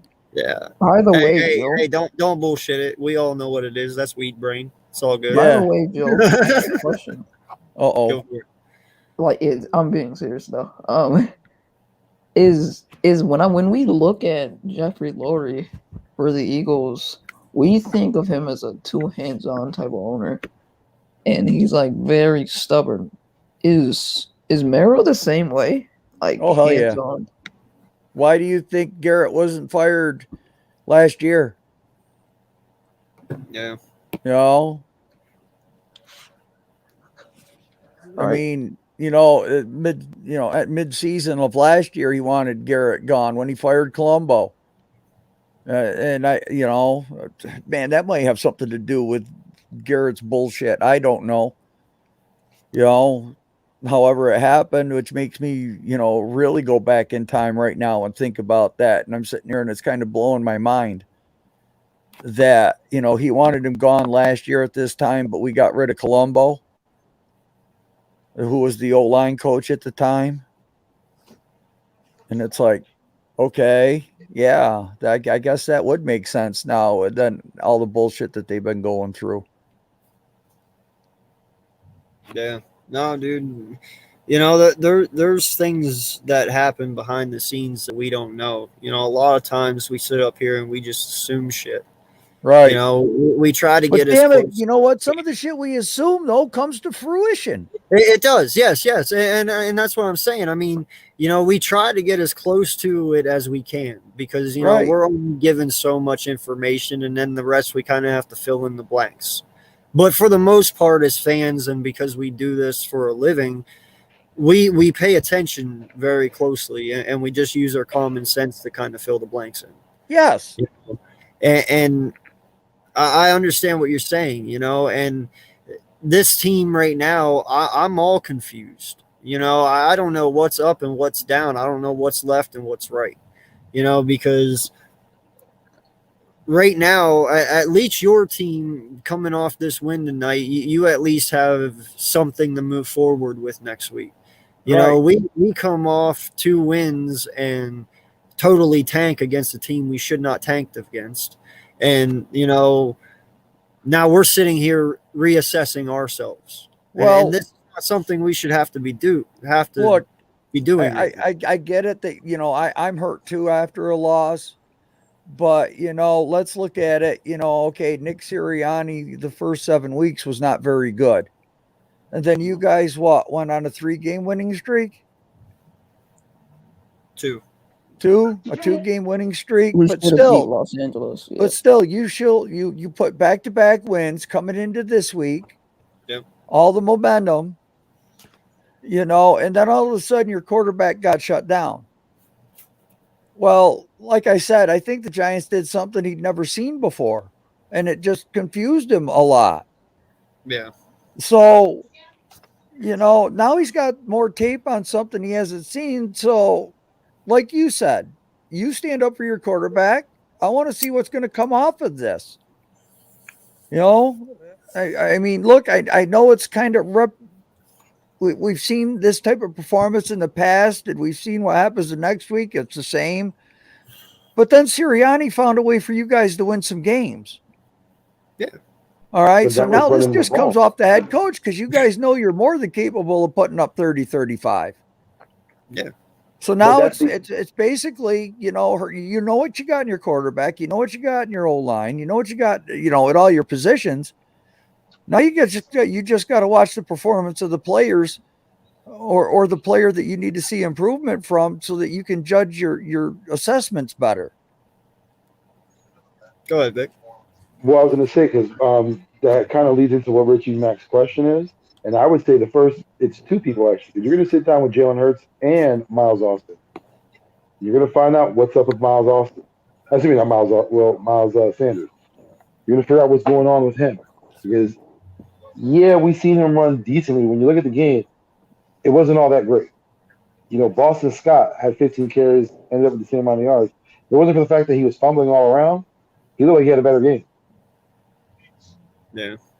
I'm going to sit down with both of them to figure out, because, again, without Jordan Howard, we lost that physicality. But, again, we still have our number 1 back. Why does it seem like our second back is more important? That shouldn't be the case if Miles is our number 1. We should be Miles was dependent on him. injured. Miles re-injured himself. That's why he wasn't out there in the second. Well, how serious was it, though? Bad I don't enough think he it was was playing too for a while. I don't He's not think it playing. He's out? Well, no, I'm saying he didn't play for like the whole third quarter. He came back in the fourth, remember? But even then he was limping. It's his fucking ankle. He's still Well, yeah, because I didn't know about, I guess they said Jalen Hurts injury too after the fact. So I didn't know if there was something else. Yeah, no, I don't know if there's anything else, but I know he did get hurt there at the beginning of the third when he broke that big run, that 24-yard gain or whatever. And then he was out for like the longest time, and then he came back in and, Yeah, like they got to figure out what's going on with Herbig too. Like, I understand he's a backup, but when you're in that spot, you can't be the one constantly making mistakes. You're holding for no reason. There was absolutely no reason for him to be holding.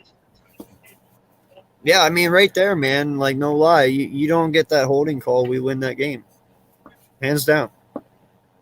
Yeah, and Nick Sirianni got to look at himself too, because do you second guess yourself? Why did you get that field goal? Why did you need to go for the touchdown? Yeah. No, No, that's what I say, man. This is the collective loss. Yeah. But I say this, the defense can't really look at as much. They try to. No, I mean offensively, collectively. Yeah, but a lot of people are going to go after Gannon. And you know what I mean? Like, Still not let's a be fan honest. of Gannon. Gannon really wasn't the issue today. It wasn't Still the not a Giants fan that of really Gannon. beat us. Yeah, it wasn't the Giants that beat us. We beat ourselves. Yeah. Oh no, it's exactly what I told you. The only way we lose this game today is if we shoot ourselves in the foot, and that's exactly what we fucking did. Yeah, that's exactly what happened. I'm still not a fan of Gannon and his blitzes. Hey, but the thing was, like I said, you know, they created pressure. Daniel Jones did have a good game, but what did he end up with? All in all, Like, what were his stats?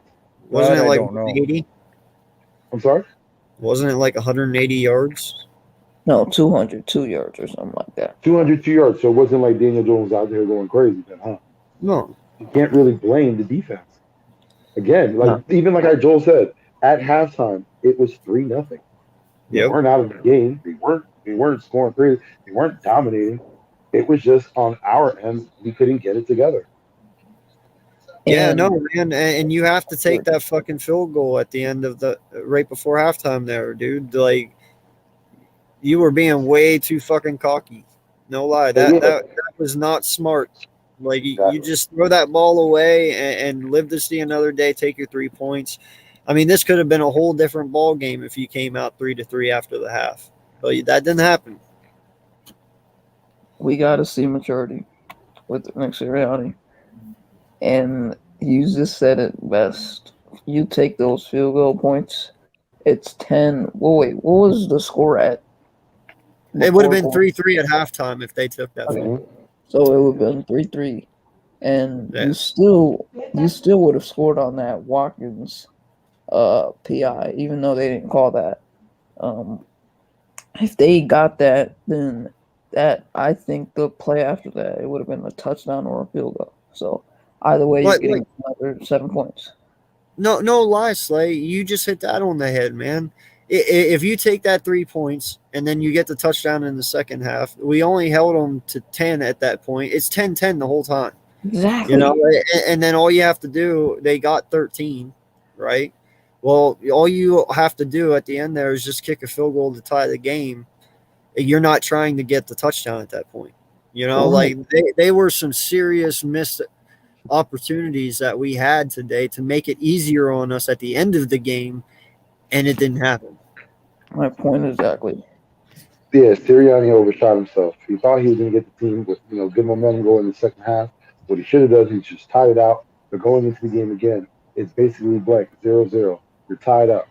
We're going to start fresh. But they didn't start fresh. They were starting with a deficit. And 10 that's and the way they 7. looked at it. 10 and 7. Now we're going for that 10 and 7. Yeah. But I'm with you, Richie. I mean, this game coming up next week, this is a must win. You know, I said it. I said I think we go on a nice little run here, and then we would have lost to Washington just to kind of give us a nice little wake up call real quick. I only saw us losing one prior to this game, but now this is our one. We might be able to afford to lose one more, maybe. But I don't want that. You have to win out at this point. You know, there is no more excuses. You guys know what you need to do. You guys know exactly how to do it. You've done it. So, I mean, how do you guys feel about that? Like, where do you sit with these last 7 games? What do we need to do? And Joel, when it gets to you, man, talk about your team, what you need to do, and where you sit. Okay. Go ahead, Green, either BLSG. You just still there, bud? Oh my God, All right. this is Start it gonna off, win. man. Do what? Go ahead and No, start it off. this is Not there. this is the quietest he's ever been. Yeah. Okay. Like I guess me. Where do I see the Giants going? Like I said earlier, a lot depends on this Miami game. How we perform in this Miami game is really going to determine what we can do this season. Look, we got some easy games coming up that we feel. Chicago, the Chargers look beatable, so we go to Miami, and then the following week we go out to San Diego. Well, it's not San Diego anymore. It's the LA Yeah. Chargers. But Yeah. you know, then we go out there. So I mean, that's gonna be a rough stretch. But the Chargers, I think, might be a winnable game. Man, if we beat Miami, beat a really good defense like that again, because when we beat the Panthers, I mean, they had the top 3 defense in the league. So, I mean, back-to-back wins against teams like that. I mean, at the time we played the Saints, their defense was, you know, pretty good. Yeah. So, man, I tell you, you guys need to win because we could go on a tear right now. You know, sometimes it only takes that one game for you guys to click and gel and everything come together. That might have been the game. I mean, a division game's huge. Man, True. that is very So, true. I mean, could we go on a 6-game run? Win? You never know. Strange things happen. Yeah. All right, Papa, you're next, man. You know, I'll ask the question to you, and then everyone else who follows. You know, this loss today, it sucks. We all feel it. You know, we've seen the demise of our offense in plain sight today. How many more do you feel we got to win, and how many more safe? How many more losses do you think it's going to take before we just say it's over with, too? What are you looking at here, Papa, for the rest of the year? I don't know. Because after the bye week, it looks like we'll probably get Howard back, and I truly think Howard has been the centerpiece. After looking at today, Howard must have been the centerpiece. Because we went back to when he was on the practice squad. 90% of the offense running through Jalen, which was just bad. I don't know. We got the I think we were talking about Washington being the trap game. I think this was the trap game. Yeah. I think this was because I felt like it wasn't the fact that we have nothing to lose. I mean, the Giants had nothing to lose. It's like Joe's been saying all day. Everybody's fired. It's up to the players now. All eyes are on the players. So, I mean, they pretty much had nothing to lose. They went out there. We had everything to lose them. We lost it. I think some of those interceptions were. The second interception definitely was bad. I think the first one, I don't know if that was interference because Quest just randomly stopped running. I don't know if Quest just decided to stop running. I don't know what happened. And then the third interception, I don't know if it was just we got to feed Rager or something for whatever reason. I don't know. I was in a 10-hour car ride throughout the entire time, so I'm going off of what I'm hearing on my phone. Yeah. So, I don't know. I think the drops didn't help because I think we had like 7 or 8 drops today. Maybe even in just the second half. Mm-hmm. Yeah. I don't know why we didn't run.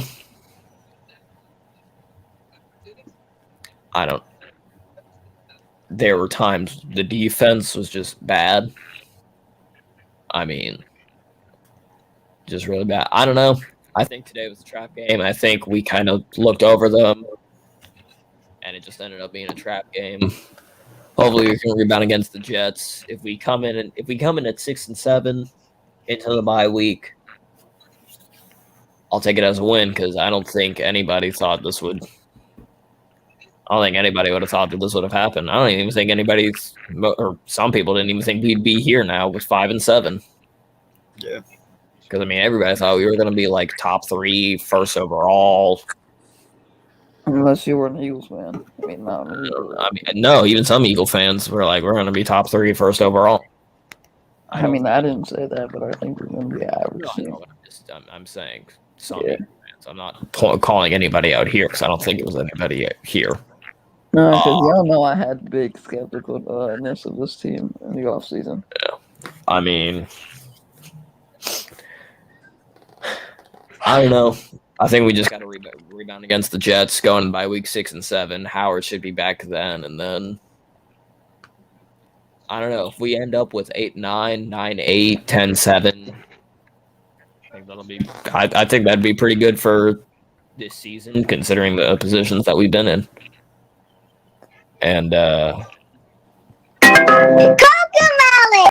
Jesus Christ. Nope. Man, I just Not had a happening. nightmare. I heard Coco Melon. Not happening. What up, Jay? Dude, I What's swear to going God, I'm on? sitting here. I thought it said, "Call me mommy." It's trolls. I swear to God, I looked out. I was like, I'm vegging out. I'm sorry, guys. I don't mean to be rude. I was like, I didn't even see that. I thought he was in the call, so I was like, what is happening? And his thing said fly Eagles fly too. For whatever reason, I was like, is that Slay? I don't know why I immediately thought it was Do we Slay. have to win out then, in your opinion, now, Papa? Or can we afford to at least drop one more? What's your opinion on that? I don't know if we can drop one more because the rest is division.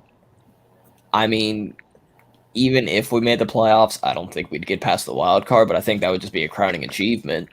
Right. Get some playoff experience. I mean, even if it's a loss, some playoff experience is better than none. I don't know. I think at this point, just take one game at a time, rebound against the Jets. If you can end up, even if you just end up 9-8 on the season, I think Eagle fans gotta hold our head up high. Yeah, I believe you, man. Anything's a win at this point. Anything over 4 games is a win to me. Yeah. I mean, no lie. As bad as we were last year, if we get 6-7 wins, hey, I'm okay with that.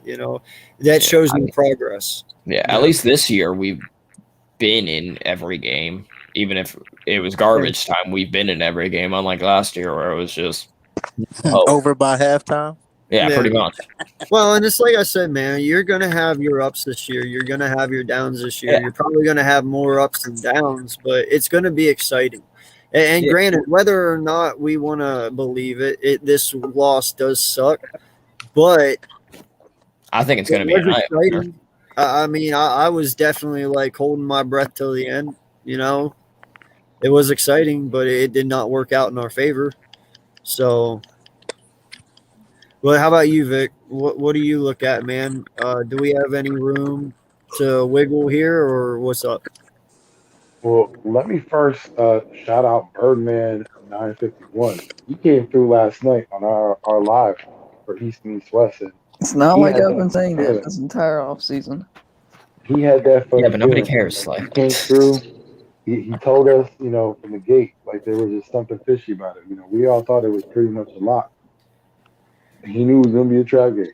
I mean, so Birdman, if anytime me and you got to do some business, I'm going to take you everywhere I go because you got that sense. You got that sixth sense of knowing when we're in trouble. Yeah, that Spidey sense. He got that sixth sense. He got that Spidey I knew it. sense. But as for us and going I forward, appreciate you, man, but nah, sorry. as for us going forward, like after my show, I had a discussion with Jalen, and BLSG was a part of it too. I was telling them the next team that we face, this is the Jets. We're gonna blow them out. Jalen Hurts is gonna look at what he did wrong, and this whole team, like this is an embarrassing loss for them. Everyone was embarrassed by this loss, from the coaching staff on down to the players. They're gonna reevaluate what happened. They're gonna look at this tape all week. Jalen Hurts is gonna have to see those 3 interceptions time and time again. The Jets are gonna get their ass beat. It's gonna be a mollywop. We're gonna go into our bye week. We're going back to the Giants. They're gonna get their ass beat. It's revenge. I thought it was Washington, then Giants. No, I think it's the Giants again. Not Washington. Oh, isn't okay. it? Yeah, Oh, it's it is. Giants. It is Giants. Yeah. Oh, I think we may lose one of the Washington games. That's gonna be it right there. But going forward, that's it. I think Do you think that's enough, though? got one Do you loss think that'll be enough? My hair is on the to get into the playoffs. You mean? Yeah. Or that Yeah, last it- spot, at least. Well, yeah, because I think with tiebreakers and all, even though we lost against the Giants, if we beat them again with tiebreakers and all, we'll end up winning. We'll end up taking that I'm division. okay wouldn't with that. I'm okay with that. You feel we? me? It's all dependent on how Dallas ends up too. But yeah, If My they hair do is on that, the you line. can still get it. NFC up for grabs, bro. It's What literally made up for you all grabs, man. perky over there, Joel? I saw that fucking devilish smile for a second. That's why I What's up? said, well, I wouldn't be happy with that.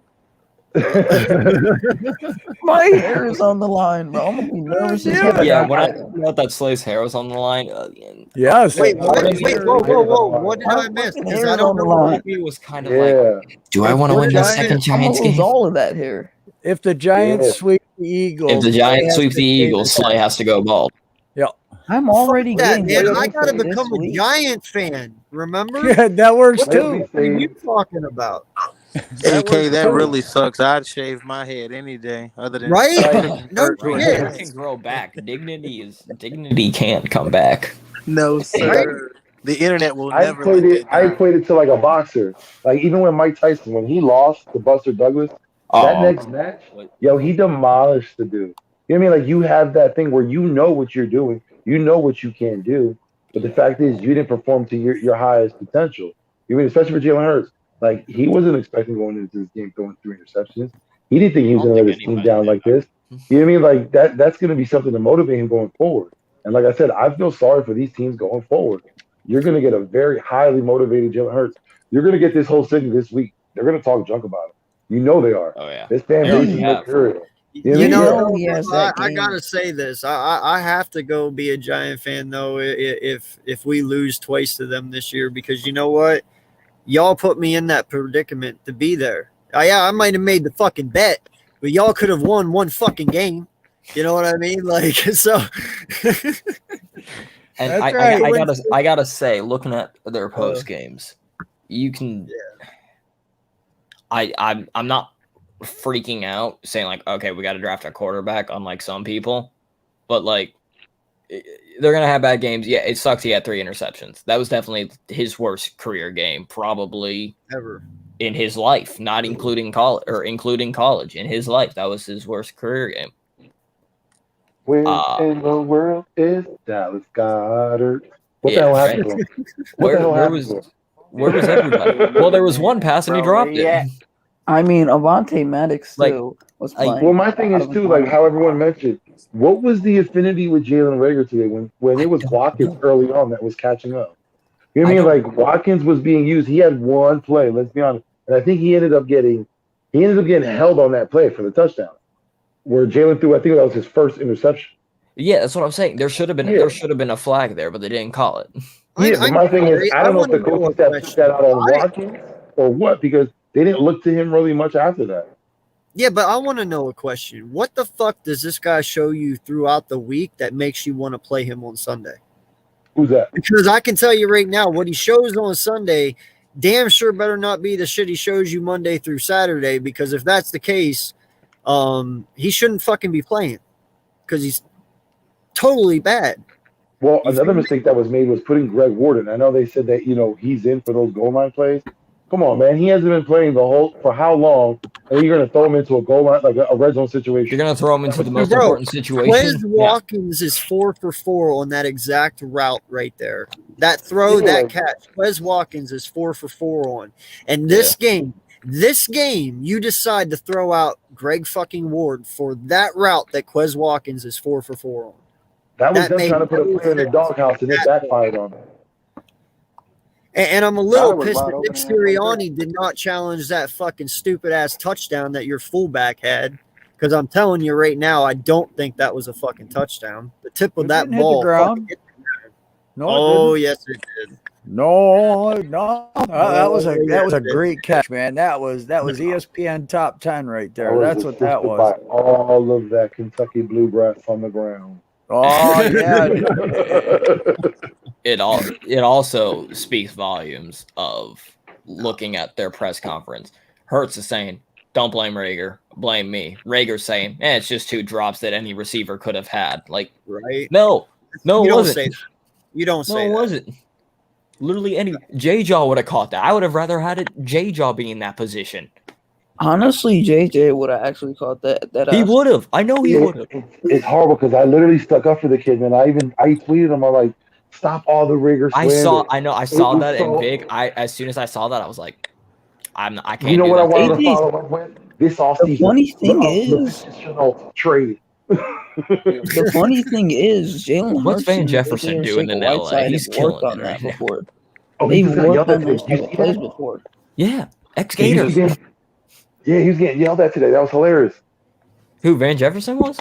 Yeah, his coach was Oh, I just thought you screaming were. at him on the sideline. Oh, I thought you were talking about the Hey, 79-yard touchdown he had.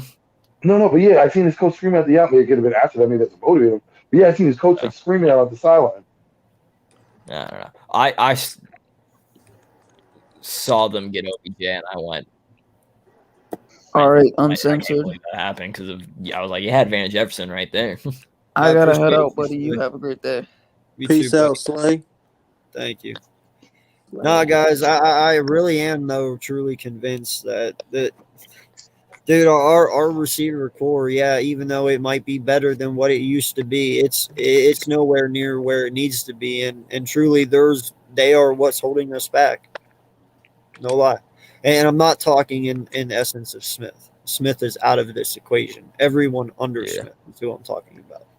I now am somewhat on board with the Chris Olave pick, AK, by the way. I was just going to ask that. Yeah, no, I'm with you. I don't And care Gio, if I don't I'm care gonna if that's get the to you fourth here year in a row. 1 second, my guy. Appreciate you being patient.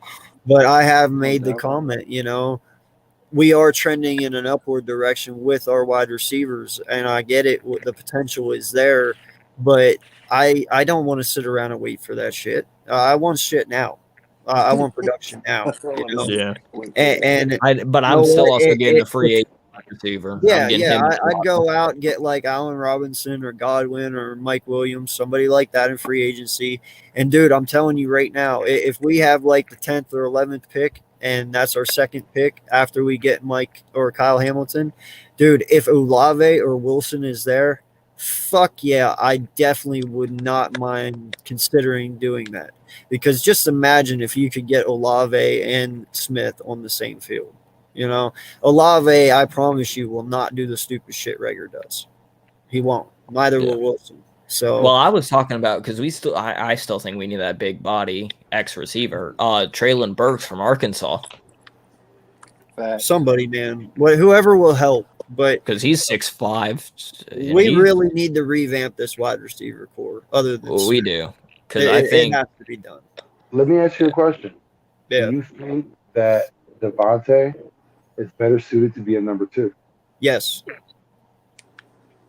If you bring Mike Williams or Godwin in this offseason during free agency, number 1, you slide Smith to 2. Yeah, hands down, you do. Yes, I would have liked something like a young Mike Williams. When he had speed and can get downfield. Listen, he's better than what we got now, though, man. And I ain't going to complain about that. As much as we've I'm got on Allen Robinson more than anything. But, well, yeah, for sure. As much as we praise speed, we need a big body guy. We do. So that's why I personally want. That's why if we do draft a receiver, I'm going with Travion Burks because he's 6'5". That's our big body X receiver right there. But so Devontae, though, if we had someone that can blow off the top, it makes his job so much easier. Yeah, but I mean, speed can only get us so far. We got Quez. I don't mean just a fast guy just to be fast. I mean a legit tall fast guy who can play. I'm talking about. Well, you want legit tall? You want legit tall? I want some, like I said when Howard was before. If Chase was here, paired up with Smith, it'd be insane, wouldn't it? You have a deep ball threat. You have Smith eating up everything else, and you throw in a slot guy. Who was here? Jamar Chase. Oh. Yeah. It would be hard to defend him. You said that's tall and fast, but Kyle Pitts went to Atlanta, so I don't. Yeah, but that's the thing, though, dude. Like no lie. Well, there was your tall and fast though, because he'd have played wide receiver.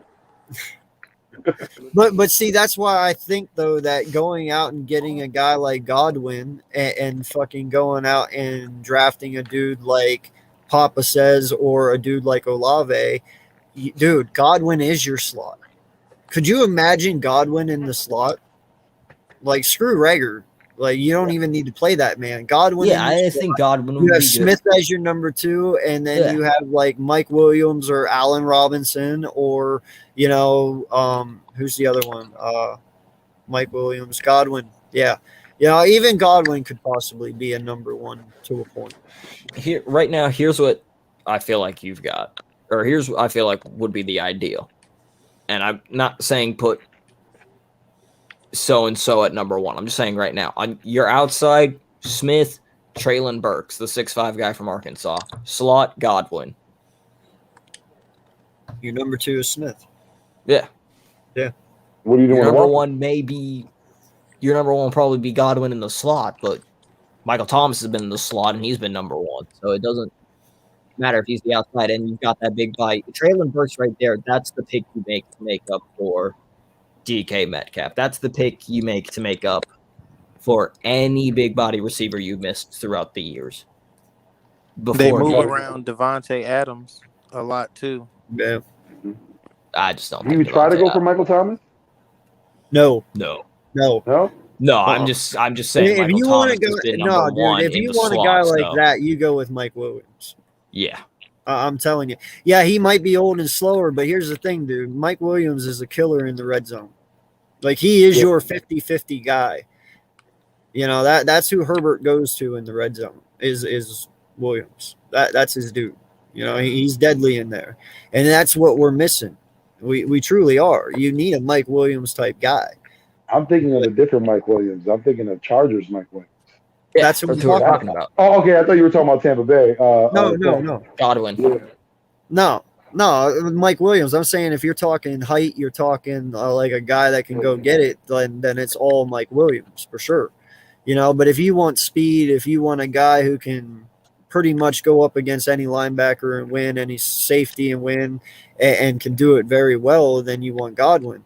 But I don't know if Godwin can play the outside. One, he's never had the chance in the NFL to do it, and two, he's never done it consistently. He's always been in the slot for them for the most part because they have Mike Evans, Yeah, I would rather have that Mike Williams type.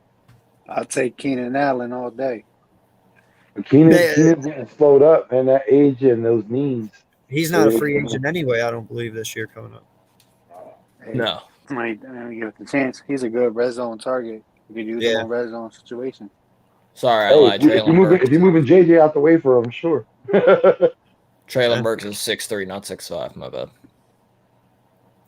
But I'm just saying, dude, you got to I mean, dude, I know we need defensive help. I know we need some linebackers. I know probably a safety. Like I said, if we don't address it in free agency, definitely Kyle Hamilton. You should get Kyle Hamilton whether you get one in the free agency or not.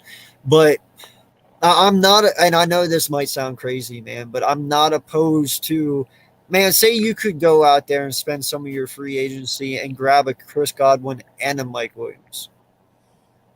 That way, Quez is your fourth. I'm okay with that, making Smith like your second or your slot. That's what I was saying. I feel like I don't understand why going out and grabbing two veteran wide receivers is a bad thing. I understand we're rebuilding, but at this point, unless you're going out there and you can guarantee like Olave or Wilson, you got to give this kid more weapons. And I'm sorry, but if he comes back out with Smith, Reagor, and Watkins next year again,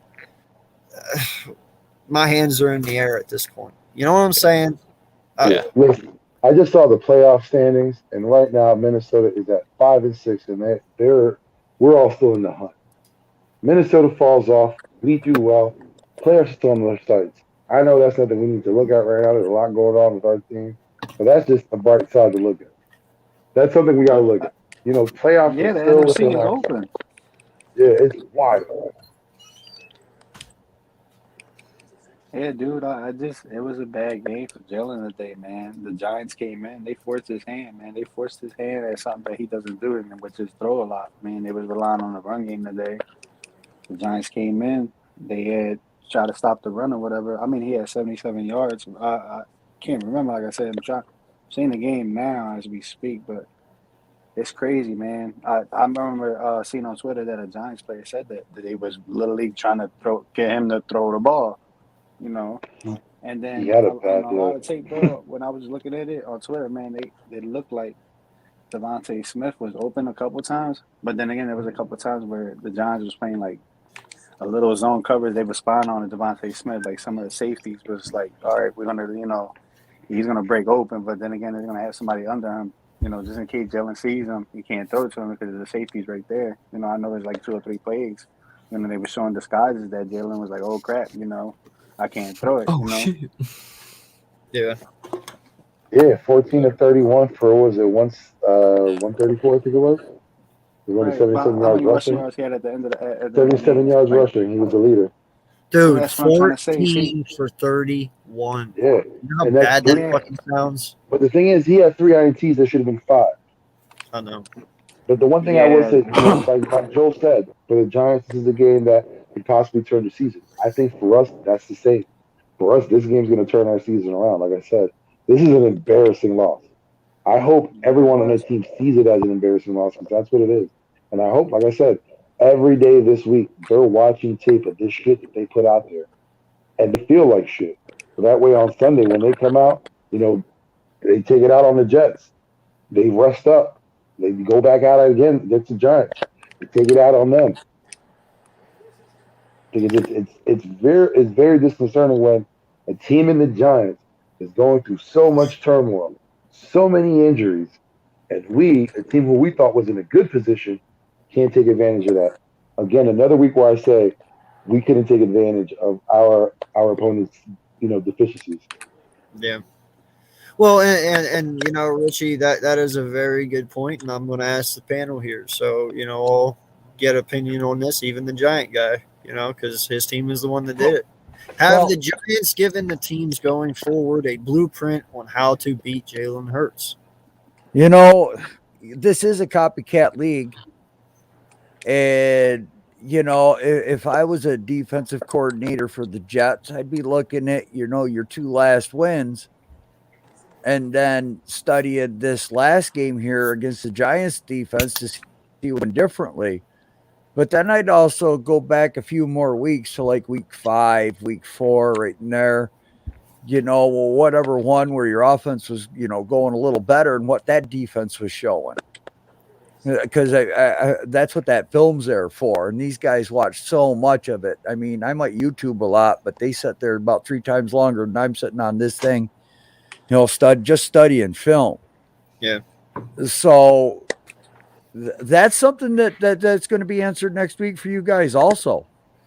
I don't, I can't answer that right now, but if the Jets go out there and they're showing what the Giants did and it's working, that I don't know. So do you believe it was truly just like different stunts that you gave that he's never seen before that made it confusing? Well, how many teams have like really tried to keep him in the pocket and not let him run to the outside? The thing was, I feel like a lot. I would feel like a lot, but but that would go back to your when you were on the losing streak like we were, because I can go back and look at Jason Garrett's play calling and how that cost us games and shit. Yeah, but I feel like the what's its face? Like you were saying during the losing streak, whenever 90% of the offense was going through Hurts, right? Everybody was just saying, Hurts doesn't run, Hurts throws, because they won't run the ball. So there you go. So it's not my turn, but I don't think them keeping on the outside is what stopped Hurts today. Well, I mean, I believe that's everybody's game plan when they come in to play us is to keep Hurts contained. I believe it's everyone's. You guys just did the best job at doing it. Right. For some reason. And a lot of the times, I don't think it's that the Giants contain Hurts. If you look at it, the kid had a clean pocket. He was going back and forth, looking through reads, running around. He could have ran out. He did it. I don't know if I wouldn't say so much as the Giants kept him in as it was the team telling him, let's not just go crazy and just run all around. It could have been time and time again telling you that you got to stay in. You got to make sure you got to stand in and stand, make your read. That's what he tried to do. This is something he didn't do any other time. You wouldn't see him go down to his 4th read. Come on, man, we know it. He's 1-2 and go. Today he stayed back more. Again, he had a clean pocket. There are a lot of times we had a clean pocket. He wasn't really getting pressured. He could have ran if he wanted to. He could have cut and run, but he didn't. It's almost like he was claustrophobic because, I mean, he had clean pockets, but the tighter it got, the more his feet got twitchy. And that's what I'm saying. Like, it's like, all right, I can run, but Right. whatever the reason he didn't, and that's what's holding him back. Again, I don't know if You that's gotta wonder how AK, or not even AK, how we kept talking about how we saw Lurie being pissed whenever we were winning by running the ball, and why we were asking why is Rager being fed all of a sudden? Yeah. You think they had something? We got to go back. You got to go back to passing, and you got to feed Rager. We've already seen that Smith can do it. You got to justify the other first-round pick now. I don't want to hope that.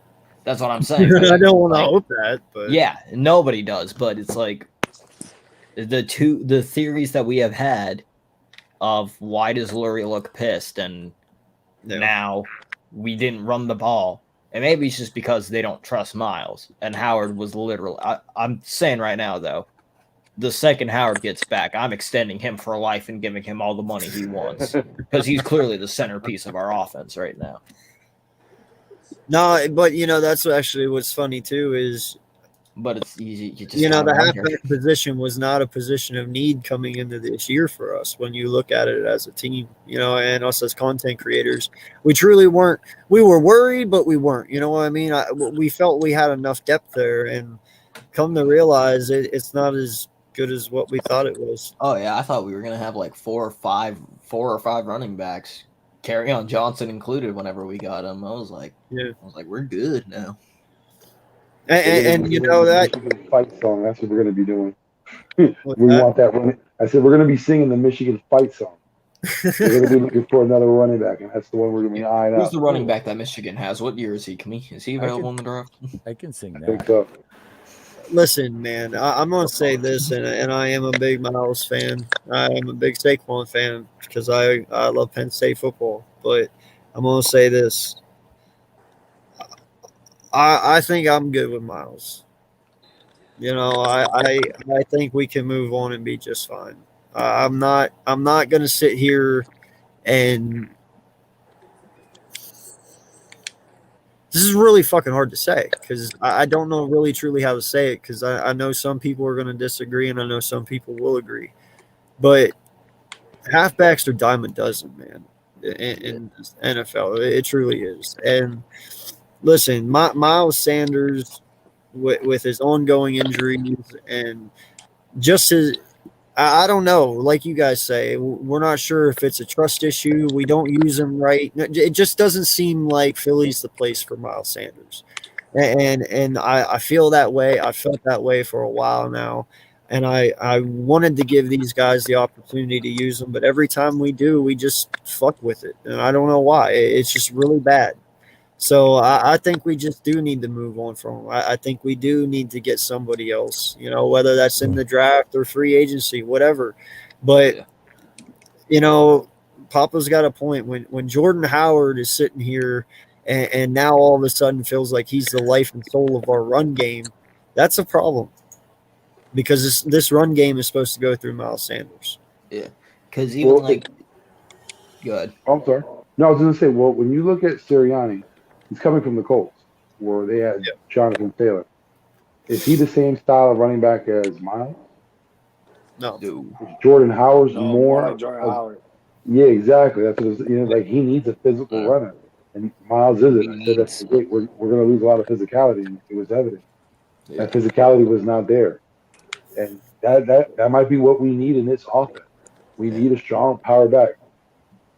Because you were saying Jonathan Taylor mirrors, or Jordan Howard, or whoever mirrors Jonathan Taylor mirrors more Jordan Howard. Yeah. What's his face? Gainwell mirrors more to Hines, Nakeen, whatever the kid's name was. Like their third or fourth running back, but the receiving back. That was what he mirrored. Yeah, Miles. Okay, it was Hines. Thank you. Miles doesn't mirror to anybody there, so it's kind of like he's trying to go off of that carbon blueprint because that's what he knows. That's what he's good at, and he just can't teach the other. But you also just gotta wonder, like I was saying, halfbacks are diamond up. They come and go. Even with Dallas, like you've seen Pollard get more snaps. you've seen Now it's with the just- Giants, they may be moving on from Barkley, and you even saw the second running back come in. Yeah, So, Mike I mean, Drake from it's- the Raiders getting more snaps than Jacobs now.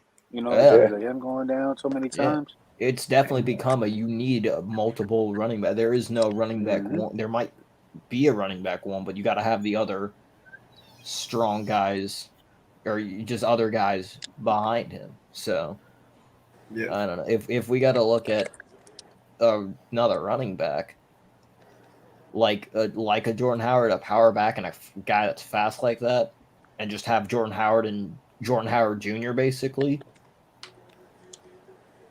Am I going to be biased? Hell yeah, but Dameon Pierce from Florida, that man yesterday ran for a touchdown.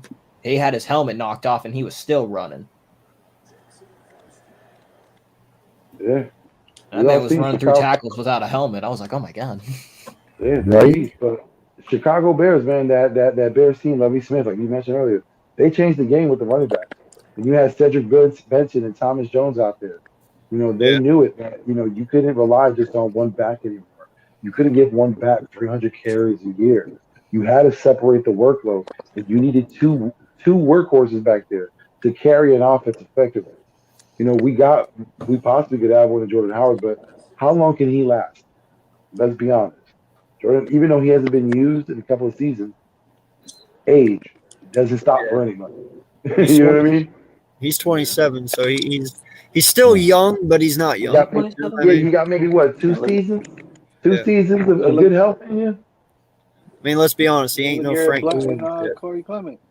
That was a good I combo. do think you gotta find, and I was making the name as I said the name as a joke, as Jordan Howard Jr. I do think you gotta find a Jordan Howard Jr. in there though, in the draft somewhere. Yeah, well, I was really liking Texas's halfback up till he got a season-ending injury just last week. Yeah, Ooh. but I mean, you gotta, Well, you do gotta look at it like a. Yeah, I'm gonna end it Pierce here or too. anything. So. yeah, I'm going to. All right, guys. Listen, this has been a great stream. I appreciate each and every one for coming on. This was a very tough loss tonight. I really didn't even want to do this, but then I was like, fuck it, we're doing it. So, you know, I don't know what to say. I know that they need to change something and do it fast because what I saw today was very unacceptable. And, you know, us as Eagle fans, we expect a lot better. Defensively, they did fine. No issue there. They held on as long as they could, you know, so respect to them. Some things could have been different, but hey, we reap what we sow. We get what we get because you know what? Sometimes you have a moron picking stupid draft picks that shouldn't have been picked, you know, so anyway, let's go around the table here. Give your last final thoughts. Shout your channels out. By the way, And- real quick before you do that, it does Yeah. look like Driscoll will miss a couple of weeks. Sweet.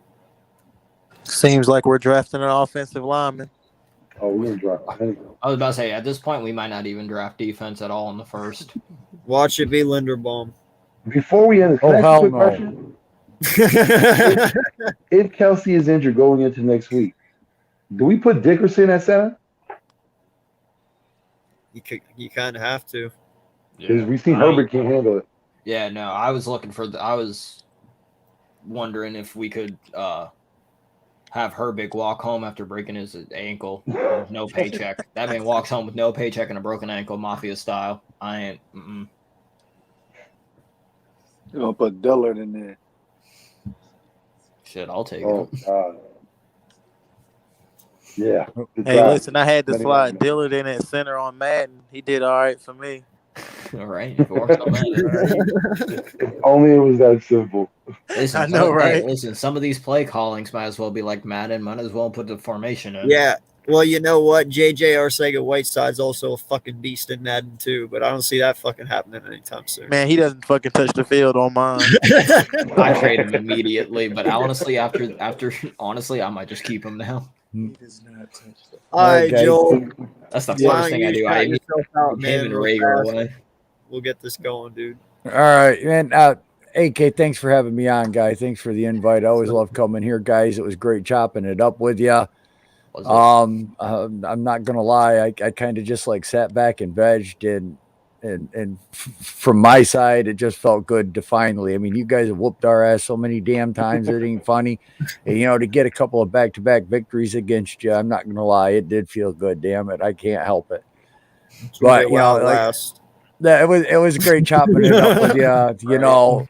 Good luck to you guys. You are the Eagles, but the rivalry's there. It's always going to be there. Yeah. Hope things get worked out. Is what it is. It's football. We love it. We'll be back for more next week. Yes, sir. And the respect's always here, even though the teams might not match up. Right. At the end of the day, I think we all want the division to be competitive again. Yes. Yep. Tired of NFC least. Yes. But it's the only division where everyone has a It Super doesn't Bowl. matter. It doesn't matter though, the other people. It just matters what happens now. They don't think about the past. It's what The only happens now. division to take down Brady's Patriots every time they came up. Well, Yeah, not every baby. time. Not every time. We're 3 or 4. 3 or 4. 3 or 4. Yeah. All right. Peace out till next time, guys. Hey, thank you, Joe. Joe. Thank you. All right, and my co-host on the East Meets West, Vic 3, my guy. Appreciate you for coming in, bro. Sorry I wasn't there for you earlier. I got a special invite, and I just had to grab it, because I don't get on and talk to JC that much. But what is your final thoughts, man? And shout yourself out. This is my dude, Vic 3. He's on the up and coming. He's a great content creator, one of my good friends. So take it away, my guy. Yeah, man, no worries, man. I know you were busy. I know what it was. Anytime, it's all love. The door is always open for you and everyone. But appreciate you for having me on also. You know who it is. It's Victory. You see me in the chats. You see me on Twitter. You see me with all my guys, supporting their great content. You'll always catch me with my guy AK and Philly Foothills every Saturday night, 9 o'clock on the East Meets West podcast. And you'll always find me after every Eagles game on Vic 3 Presents the Eagles Post Game Panel Show. Appreciate you guys. Thank you for for coming through to my channel earlier. Papa Sora, shout out to you because I didn't get to talk to you. You were on the road and you still came through. Thank you so much for coming through, my guy. I appreciate it. Bro, I was getting so angry because we were at stops for nothing, and then for whatever reason, my phone was like, "Yeah, no, we're not gonna do it. We're just not gonna load." So I was like, "All right, well." I know, man. I got a yo in at the last 10 seconds. He was hitting end when I said yo. It sucked too because I saw your last comment as I ended, and I was like, "Damn it!" And your last comment was the best comment. Oh, was it? I forget what I even said too. I don't even remember it. It was something like, man, something about fuck this shit. Like we'll go on next week or something like that. It was just like kind of like what you would say, like fuck it, but we'll be good anyway. But I didn't get to put it out. Go ahead, Papa. Yeah, it's Papa Sora. You can find me on Twitter at Papa_Fuchs. Fuchs spelled Fuchs. You can find me on YouTube and Twitch at Papa Sora. Look out next week because came in a little bit later today because we were finishing up the Holy Gator, which starting next week should be double channel live stream on both Jordy and mine. So that should be going off. So expect that. Tough loss. Think we'll fight back next week. Bad game by Jalen Hurts, yes, but knowing this kid, that ain't going to keep him down. It's going to rebound it. You're not going to see this every game from Jalen Hurts. You're going to see a pissed off Jalen Hurts next week. And I think final remark is J.J. needs to get more snaps over Rager. That's it. All right. Moving on before anybody can say anything. Jay, my guy, you have been a very strong supporter of this channel, and I appreciate you, dude, all the time. Love talking sports with you and Eagles football.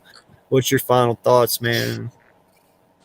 This game was it was troubling. I already felt like we would split, but it's like honestly, nobody did anything great to win. We just happened to make that final turnover to give them the win. I mean, like I said in the comments, Jalen Hurts isn't going to play a worse game than what he played today. No. You can't. Like, you really can't. Can you? No. But I mean, I um, guess I you mean, can have Go more. for 50. I guess you can have more interceptions. you can have more interceptions. Yeah, I Hey, He mean, people goes 0 for forget 50, Josh just Allen had a complete a single 4 pass. interception game. but I mean, we're definitely gonna bounce back against the Jets. We have to. We can't go to Jersey twice and lose. We can't go to the same stadium and lose. Yeah. Not like we dropped 2 home losses back to back, right? But but yeah, man, I feel you. I'm really looking forward to next week. And I mean, a loss is a loss. It's a rebuilding year, so I wasn't expecting 17-0, 14-3, nothing like that. But I just want to see progression. Yeah. No, I feel you, man. I do too. And like we've been saying, unfortunately, today was a regress day. But hey, if you can bounce back from this, I'm okay. Gio, my guy, my brother. I know you have not talked much, man, but you probably got a lot of emotion to get out. And I know you worked during the game, so that's even way more disappointing for you. So let it out, my guy. Yeah, like I said earlier, they forced his hand. My God threw 3 interceptions. I already knew a bad game was coming. I just didn't know when. It just sucks to be the Giants or whatever. They played a good ball today. We bad coaching today, bad management all around. Defense trying to make a comeback for us. Avonte Maddox as well, trying to make the big play. We couldn't capitalize on that. I think we should be able to go back into next week going into the Jets. We cannot lose again in New Jersey. Honestly, that would be the laughing stock if we lose to the Jets, and especially at Jersey again. I don't want that to happen. Like I said, it's a heartbreaking loss. I'm still mad, honestly, man. There's nothing much I can say. I'm gonna still ride for my quarterback, regardless. He's gonna do better. Like I said, the Giants just played better defense. They had tape on Devontae Smith and Jalen Hurts, and look what happened. Look at the outcome. Yeah. Nah, man, it's definitely a tough one to swallow. It really is. Rager, man, he I got nothing more for this man. Somebody call Barnacle Boy and Mermaid Man and let them know that Bikini Bottom has a new villain because Jalen Rager's down there. Even McDonald's want to take him. I don't know, man, but like I said, I appreciate everyone coming on tonight. I appreciate everyone in the chat staying involved. I am AK Eagles of the Eagles Uncensored podcast. I may fuss and cuss, but you can count on me and my content like the fucking city bus. And if you like the Wagyu, subscribe to it. Until next time, everybody, I appreciate you. Hopefully next weekend will be a better conversation. Until next time, this has been AK Eagles. This is the Eagles Uncensored podcast. We out. Peace. Like and subscribe. Like and subscribe. Definitely. Thank you, Jay. On the road to 300. So I'd like to get there before Christmas. I'm at almost 270. So definitely help a brother out. Appreciate it. Or else.